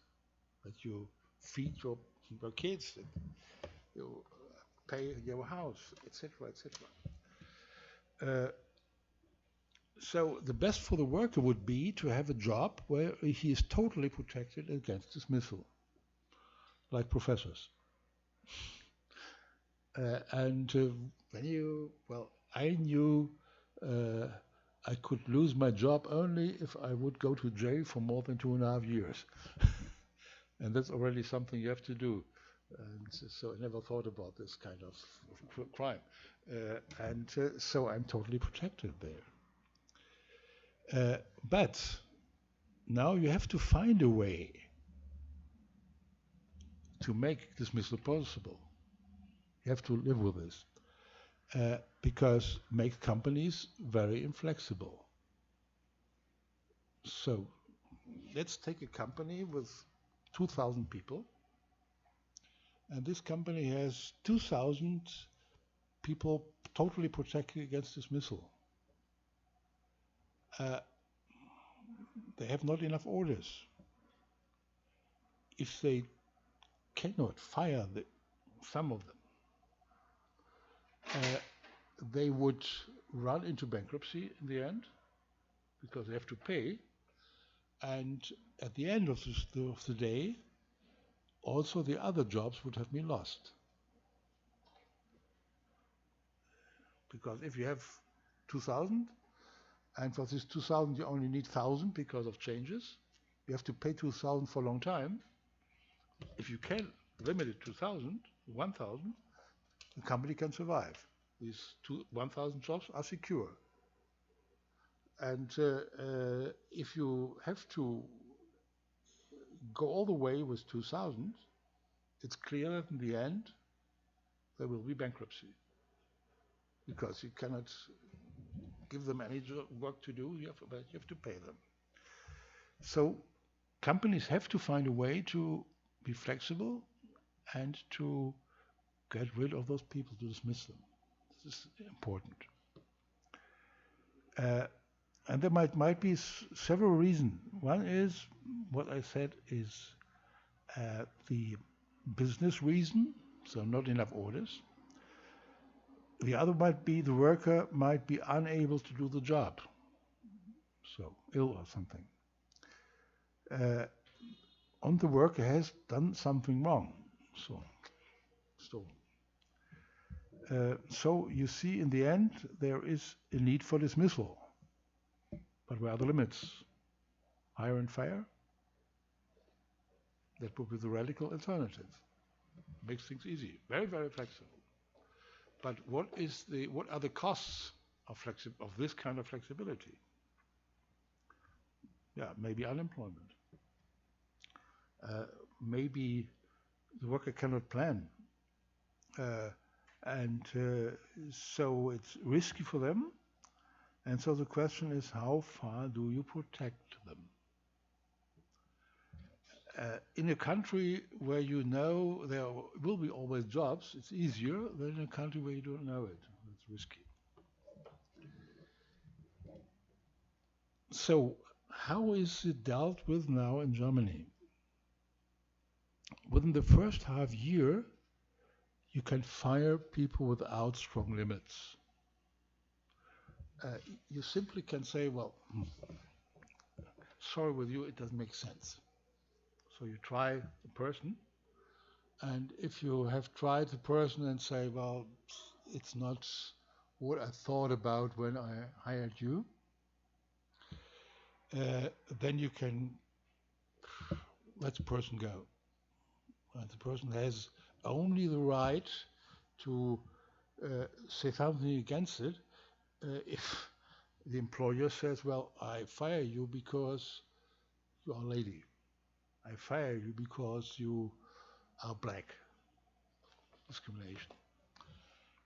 Or some other of those reasons.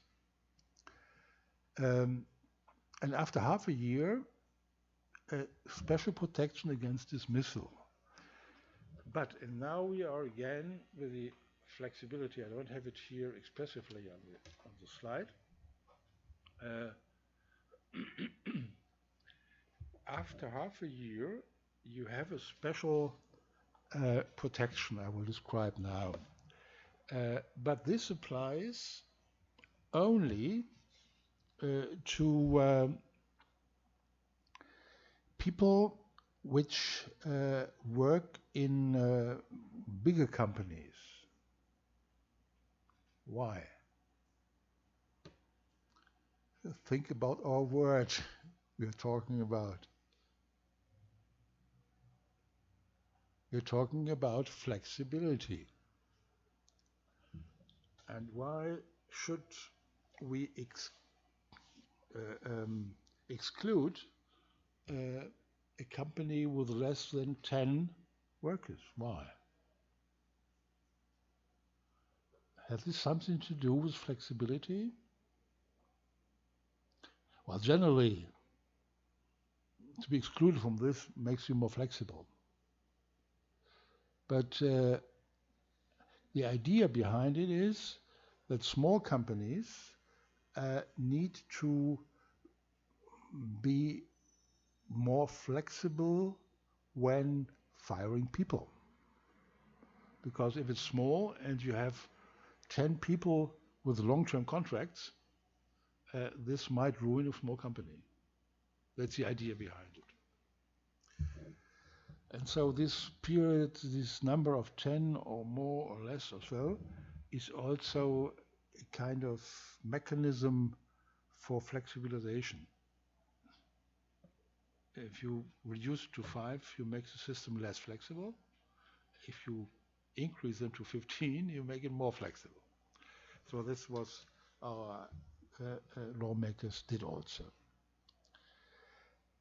To fire somebody is possible only in certain cases. And these cases are, in the first place, personal reasons. There are three reasoning. Personal cases, so illness, inability to perform the job. It should not be only illness, but also some other inabilities. So, for example, if you lose your driver's license as a bus driver, it's personal reason. I did it, even if it's just because caipirinha. And the other thing is behavioral reasons. And behavioral reasons means you express bad behavior. Bad behavior does not mean you're unpolite. That's not enough. But it needs to be some serious thing. So, taking away something, do not obey orders, destroy goods of the company, or whatever this might be.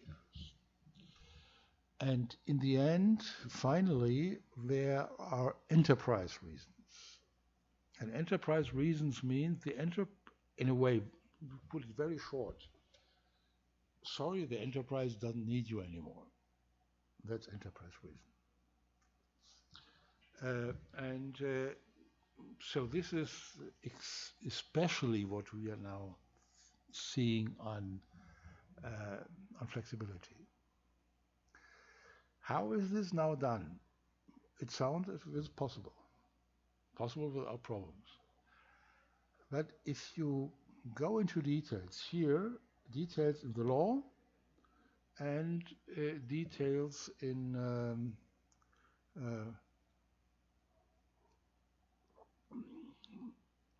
the cases decided by the courts, you see it far, far more complicated and also restricted.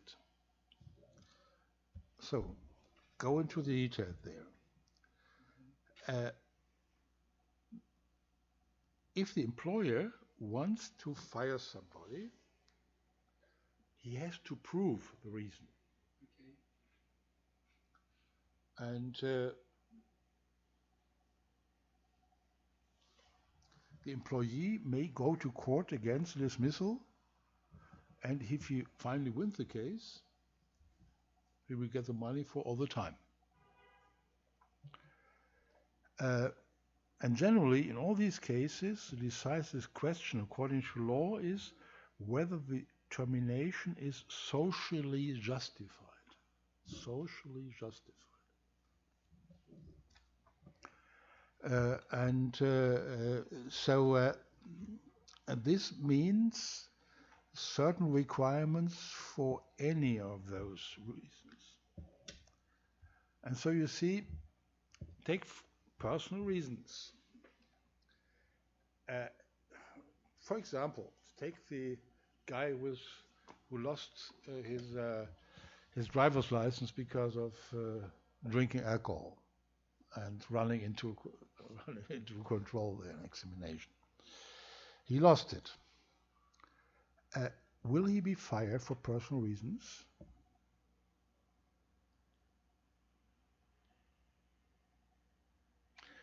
It depends. It depends. If, for example, they say, okay, they take it away, the driver's license, for 3 months, and then he will receive the driver's license again. Then the court, if you go to court, would say, okay, it's only 3 months. During these 3 months, you, the company, the bus drivers, the bus company, you can give him some work in the back, in the garage or whatever, where he doesn't need a driver's license. And so what you do always is to look into the future. Okay? You say, will he be unable to do it in the future? Or you have a person, for example, have been ill and Well, was out of the company of work 1/3 of the year. Always a week there, a week there, a week there, 2 weeks there, 4 weeks there, etc. So altogether 3 months to sum up.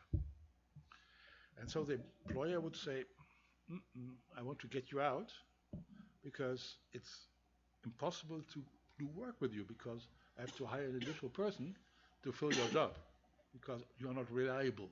Okay? Can this guy win the case? Yes. He has only to show up, approve, and show up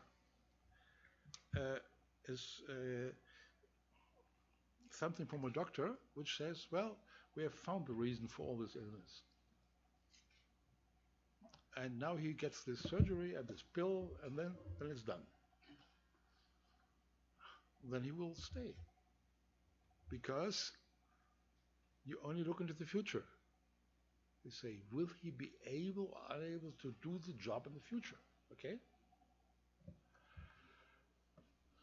And so this already means that there is, you see, for these personal reasons, a very strict protection. You have to look for maybe another job.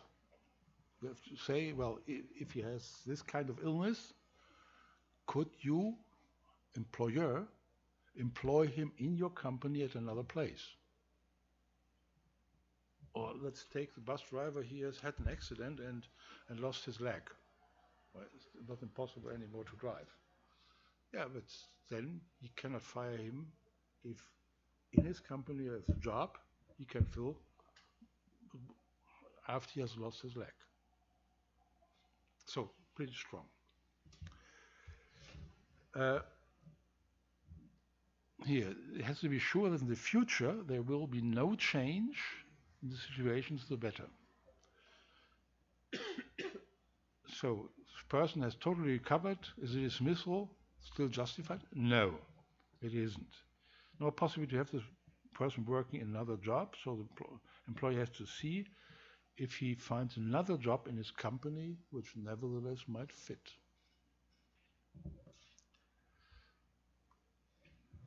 Only if all these requirements are met, the dismissal is valid. Otherwise, it's invalid. The same applies in general to the other reasons. What about behavioral reasons?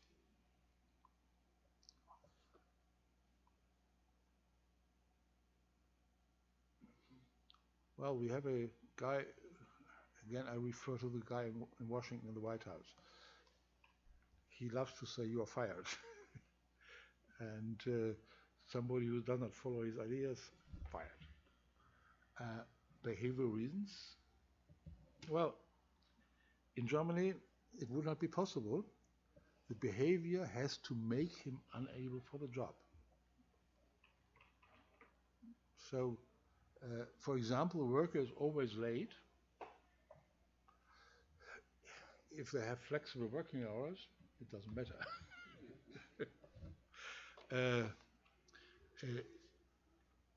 Or if he behaving bad, if he molesting other people, also cases of sexual harassment.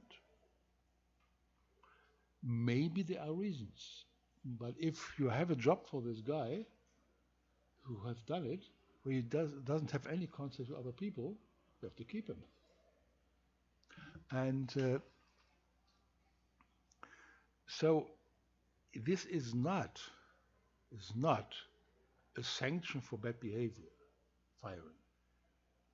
The only reason for firing, or the only justification for firing, is that this person in the future, again, is unable to do the job.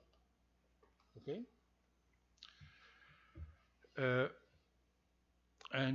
So if you see we can have him on another way there, it's fine. And what you also always have to do is to warn him before.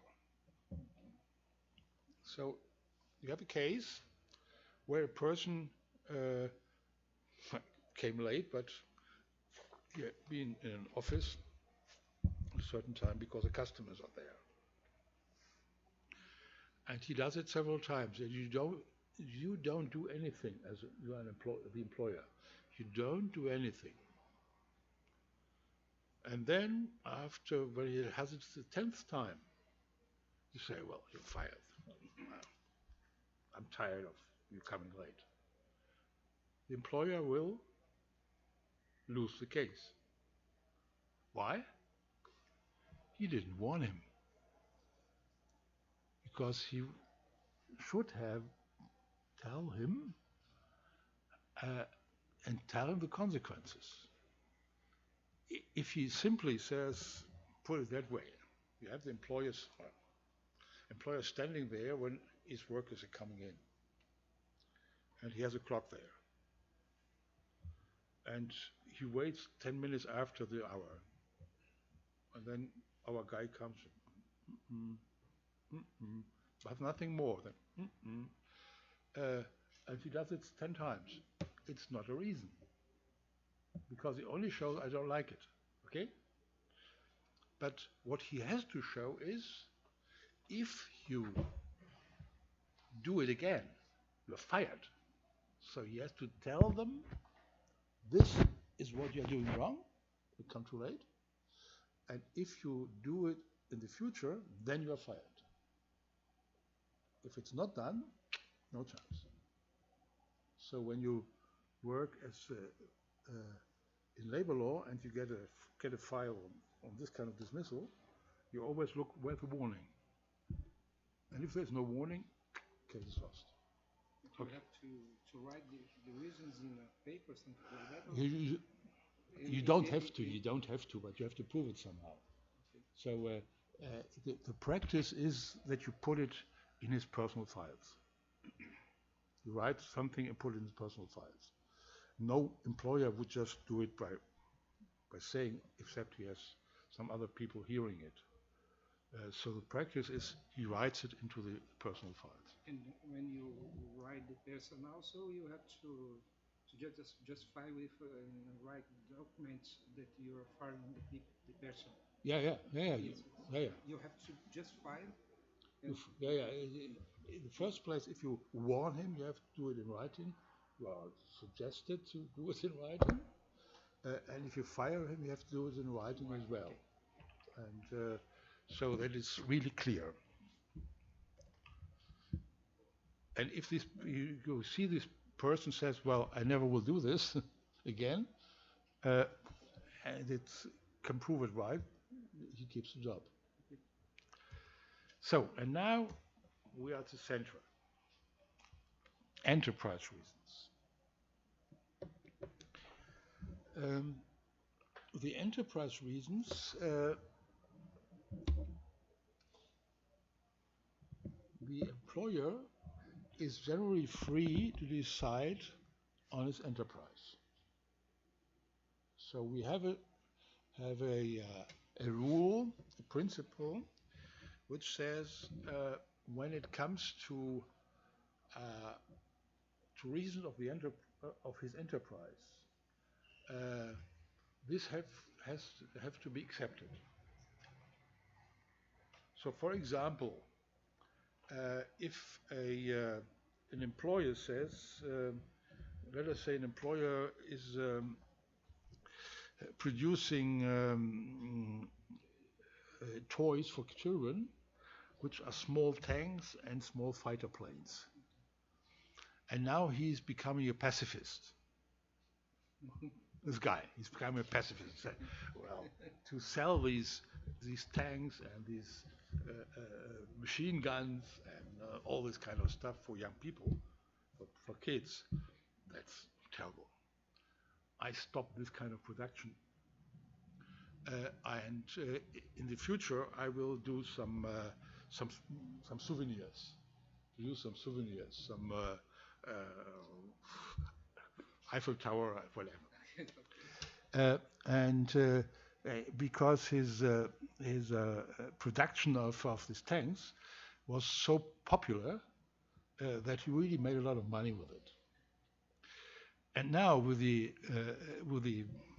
Eiffel Tower, small Eiffel Tower, etc., there are a lot of competitors, and so he doesn't make the money anymore.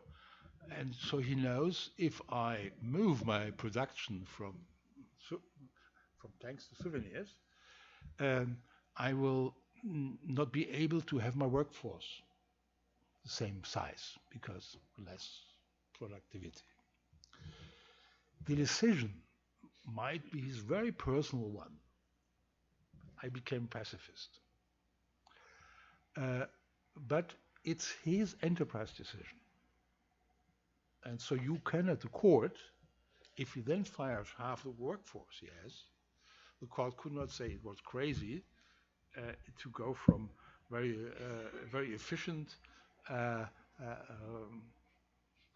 tank and machine gun production to this kind of souvenirs.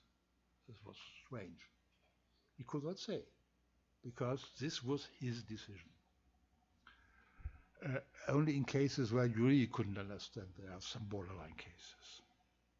So this means, coming back to flexibility, the employer is flexible to change his production and to fire people. We come later to some exceptions. So he's generally free to close down the plant or to cut the workforce in half. But he has to show that his enterprise reason is an urgent one. So I have to make the new decision. Or I see there are orders, no orders anymore. And I don't see any orders in the future. And so before I go bankrupt, I have to cut back my workforce. These are what he can do.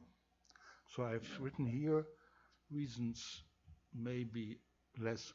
Sure, are you back? Or? Okay. Okay. Okay. Because they can make questions. Okay. So reason may be less orders, and therefore work for the company or the introduction of new technology, which may result in less jobs. So digitalization.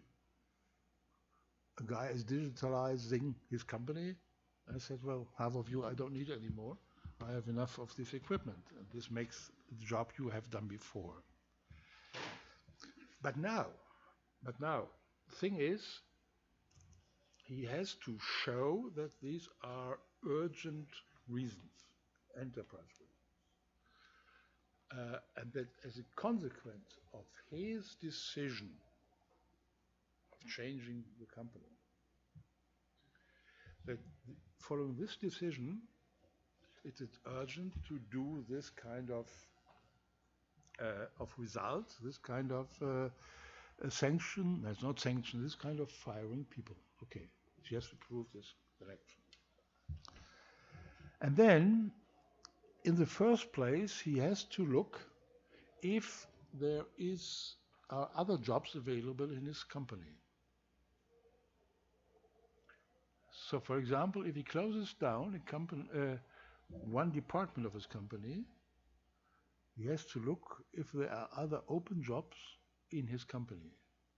And if there are other open jobs available for this person with his qualification, etc., then he has to put this person there, offer at least the job there. There is a department of the government who controls this. Where, to whom he has to demonstrate it. Okay. Good. Thank you. What I say is always here, it's a matter you have to, after any dismissal, when it's expressed, the employee, the worker, can go to court, to the labor court. Okay. And he has to do it within 3 weeks and file a case. If he does not do it within the 3 weeks, it's deemed to be good reason. So if he misses this, it's over.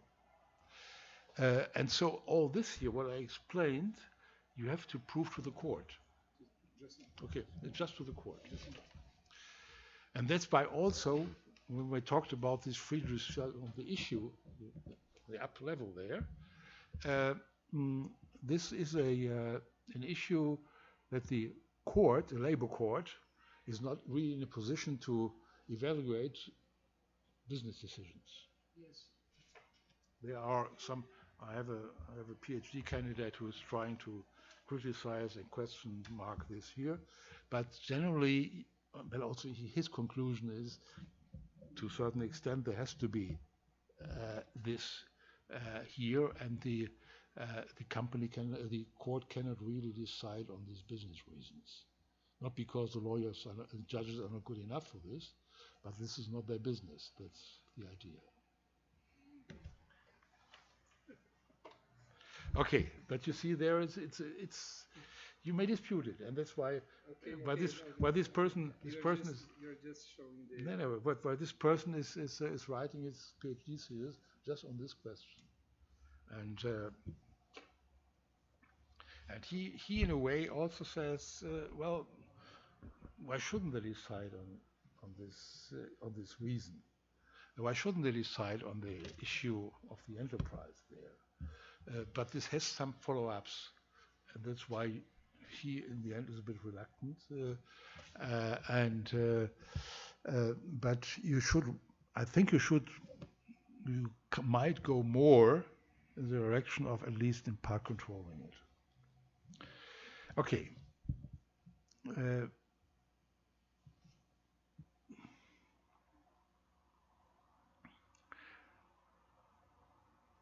So now let us take the situation you have found that a person, that the company has to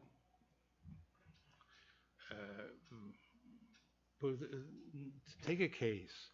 And in this case, we are talking about a certain department of a company. And this department of the company, let's say, has 100 people working there. And of these 100 people, and the employer says, I have to fire 1/3. Let's say 35 to make 1/3 easier. So through 35, I have to fire. Out of 100. Which one? Well, he might say, there are some guys which are lazy. I have them on my payroll already for 30 years. They are not very productive. They always look at the hour when it's over. When work is over. And if you ask them for new ideas, the last new idea they had 30 years ago, and I need more dynamic young people. And then I have some people in their mid-50s, and they have a family. They are more concerned with their family than with the job. So it's terrible. Always they're talking about their children, etc. And they are eager to have the job because they need it to feed the family.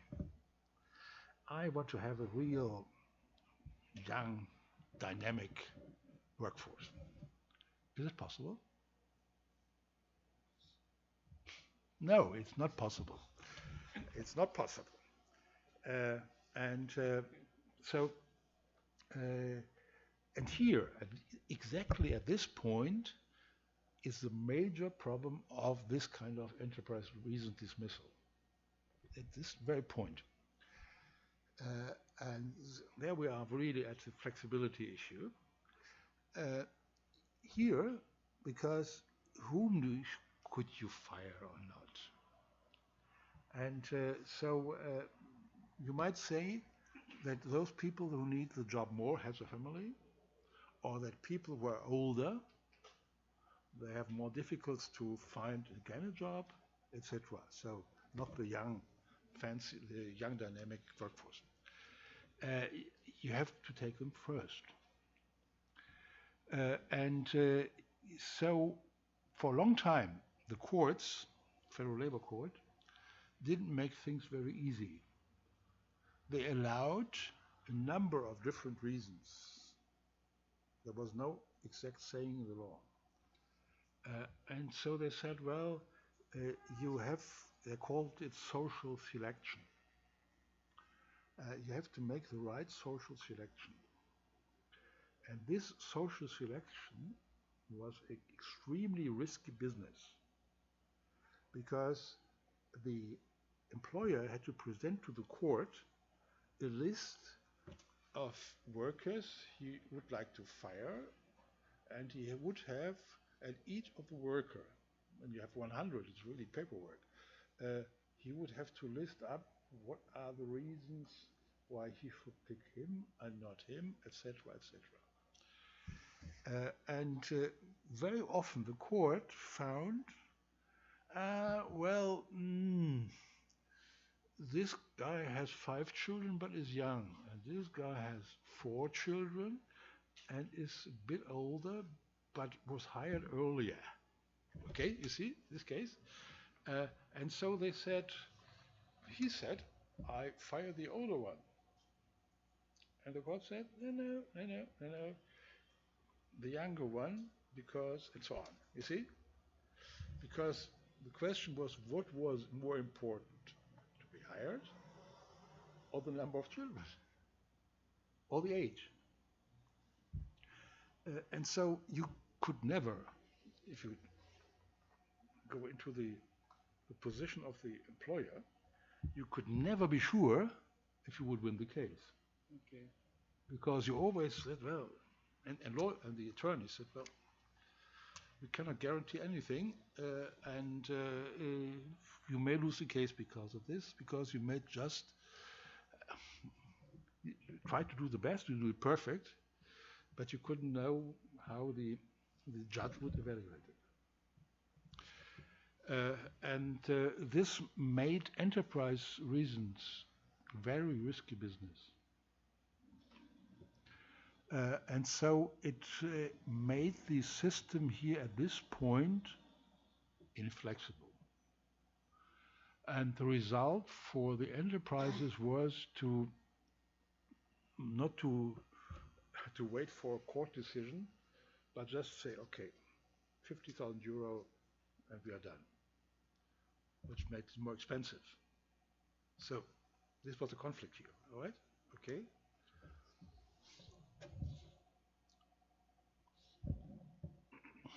So we Yeah. you don't have so many cases of this kind of dismissal because of this kind of difficulties. At a certain time in the past, when it was, well, we have now, I come to some changes later, we have now a system where there are only certain fixed reasons. So the judges are bound. So they say this is more important than this and this and so on. So you say it's a matter of age, it's a matter of number of children, it's a matter of. Okay, but because what are you saying? The enterprise avoids this kind of dismissal or not? It's usual. What the enterprise did at that time when it was very, very difficult, what they did was they tried to buy themselves out. So they went to the people and said, well, how much do you want if you go? And so they paid a certain amount to get rid of them, and said, and please then sign that you won't go to court because of this. This was the situation at that time, which was difficult for the companies to deal with.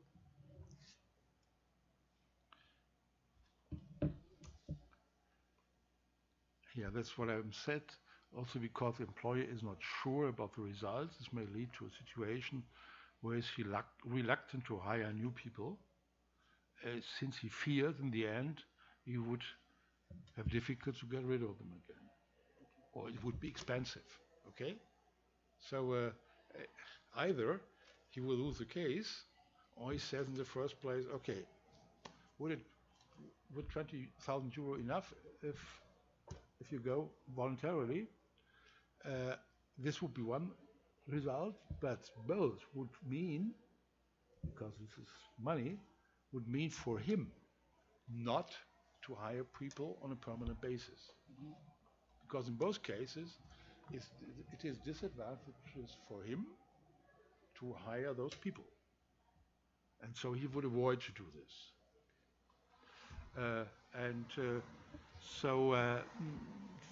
For him, this kind of unflexibility or flexibility or whatever would be also to the disadvantage of people working, because the number of permanent jobs would become less and less and less.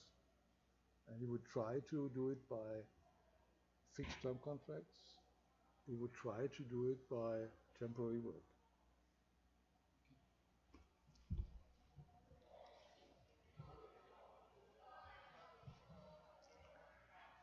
So this here is not so important for our topic anymore, because it is on dismissal in case of important reasons. Important reasons means you have to fire the people immediately. Because the other, what I told is that if you dismiss people, it may also take some time.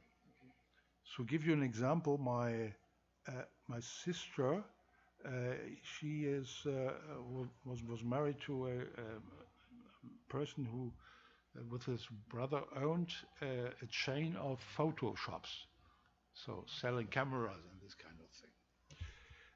And due to these kind of cameras, they could make a photo of all of you.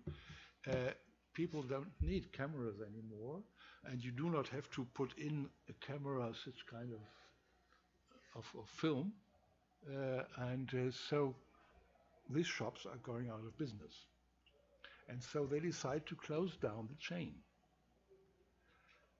And it took more than 1.5 years to do it.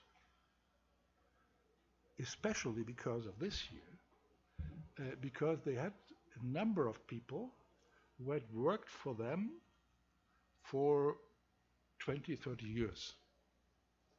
And the longer you work, the longer is the period, the notification period.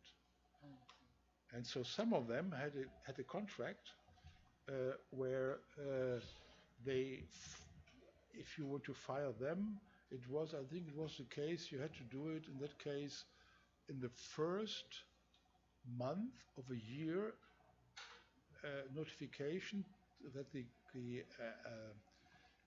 contract will end of the year. So January this year and this year, of end of this year. And so a long period. And this makes things, again, more difficult and more inflexible, or whatever you want. And here, in case of important reasons, then you have to prove that it has to be immediately. And these have really to be a severe reasons. So in class, I always tell the people a case when a worker goes to his employer and tells him, "You are a bad guy. I will kill you and your family, definitely." And then he takes out the knife and says, "Here, with this here." It's behavioral reasons. And if you think about warning and telling me, "Don't do it again," doesn't work. So there you should have the chance to say, "Get out of here." This is important reason. An important reason also may be, but less likely in case of enterprise reasons. But in this case I just mentioned, it was really important because they had to get rid of the people. but it was not important enough to do it immediately. So I think I should stop here because otherwise it's 1 minute before.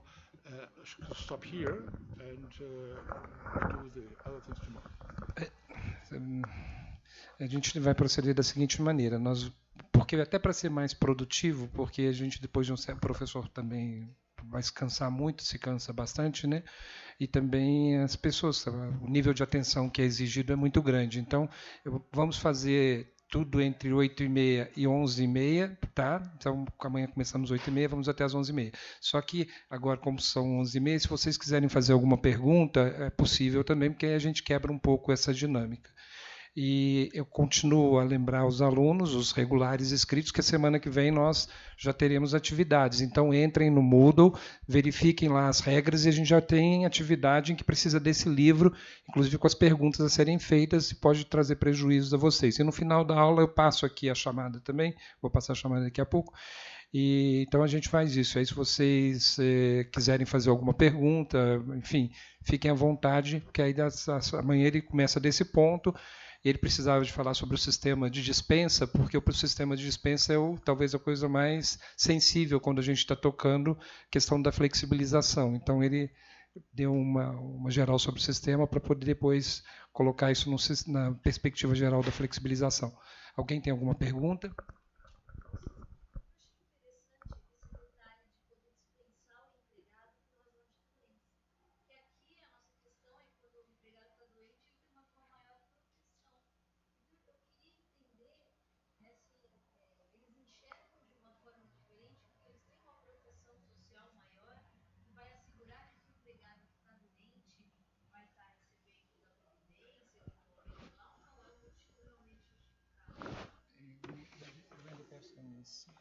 Yeah.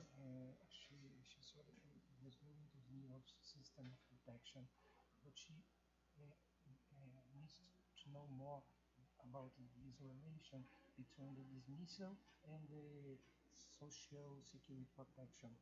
You can see something about that? Okay, sure.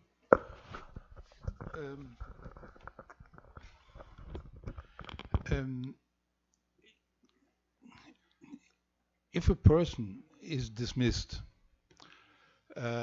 this person will, for a certain time, remain in the health insurance system.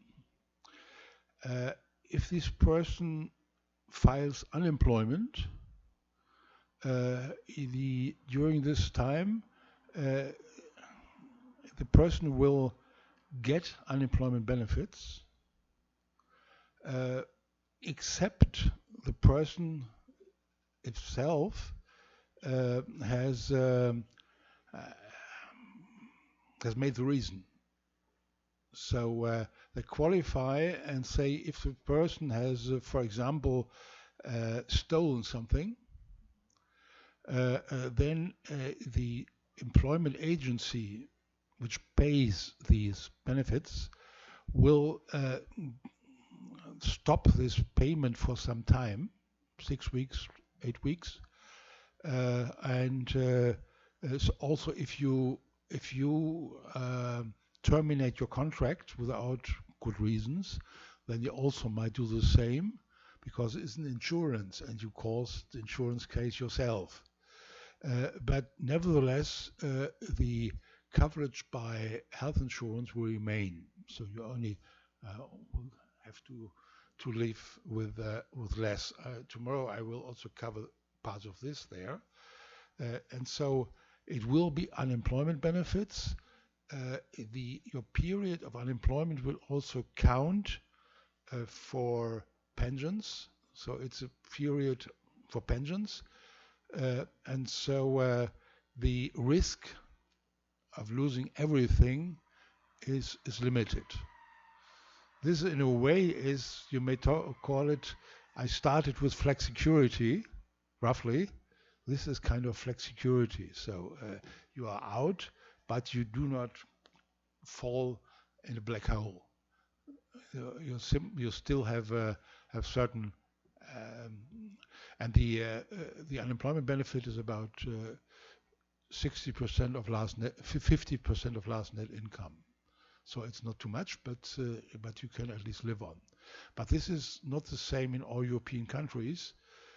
In Italy, for some time, it was said. I asked some, that's long ago. Now it's increased. But one time I asked an Italian friend about the unemployment benefits in Italy, and he said, "Well, for an espresso every day, it's enough." Ok.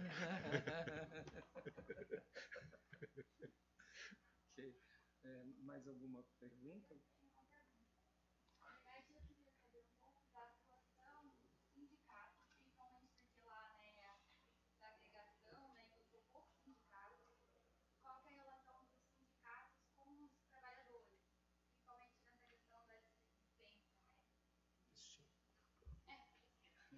Desculpa. She wants to know about the unions and the paper of the role of the unions in this case of dismissal. They are active or not? Okay. Well, in this case, the case of dismissal, I will come to this later, but the trade unions do not play any role.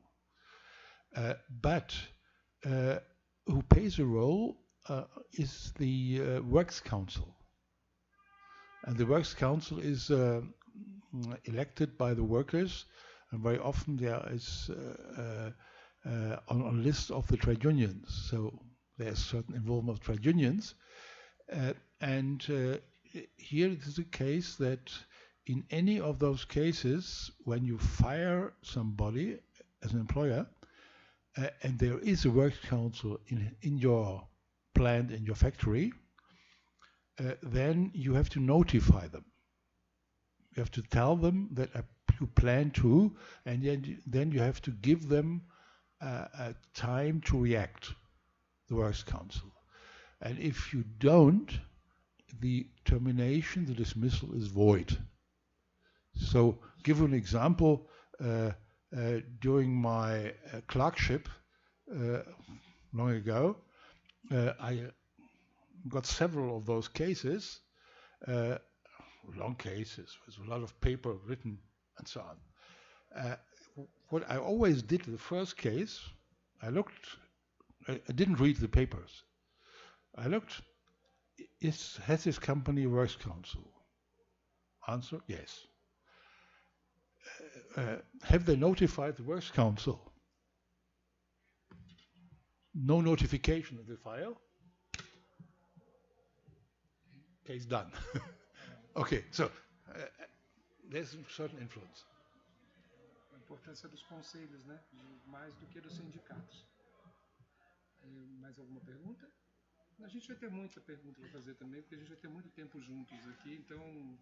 I have one little question. Yeah. Here in Brazil,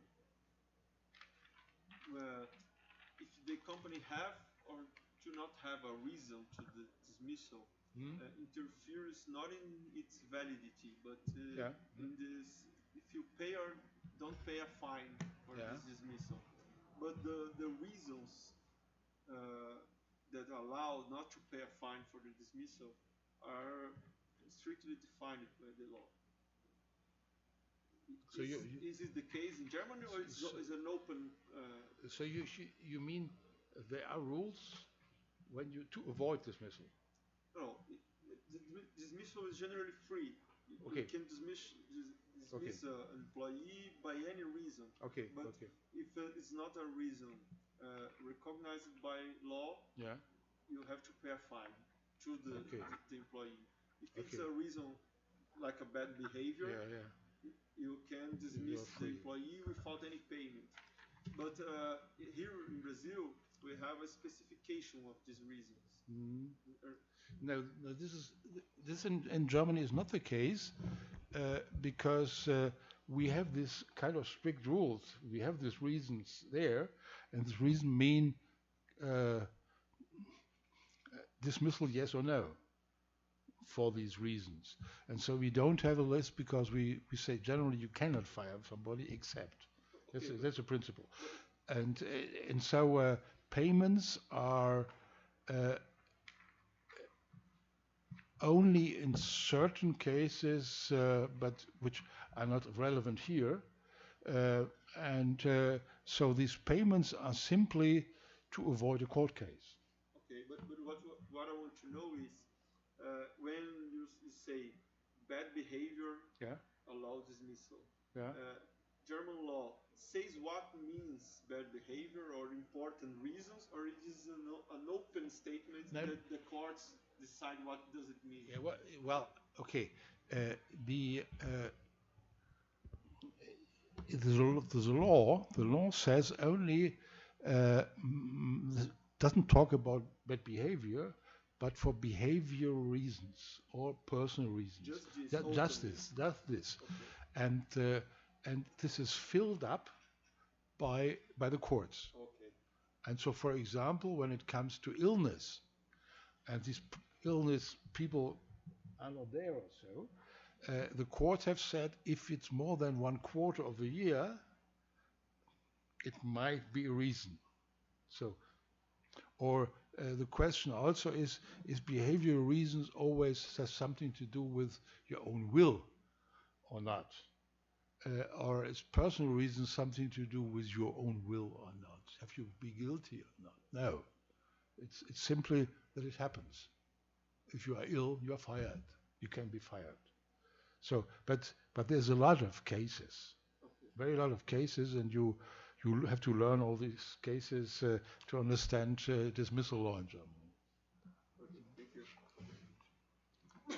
Então vamos terminar por hoje. Aí amanhã às 8h30, né, que esses 3 dias serão assim. Na semana que vem a gente começa no horário normal, de 8 até meio-dia.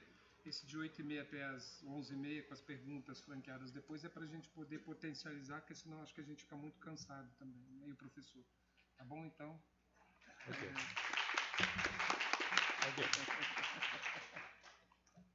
Let's go. Now, let's go to... Okay. O Flávio, isso aqui deixa aqui mesmo? Acho que sim, acho que o Eduardo deixa tudo recolhe. aqui. Recolhe.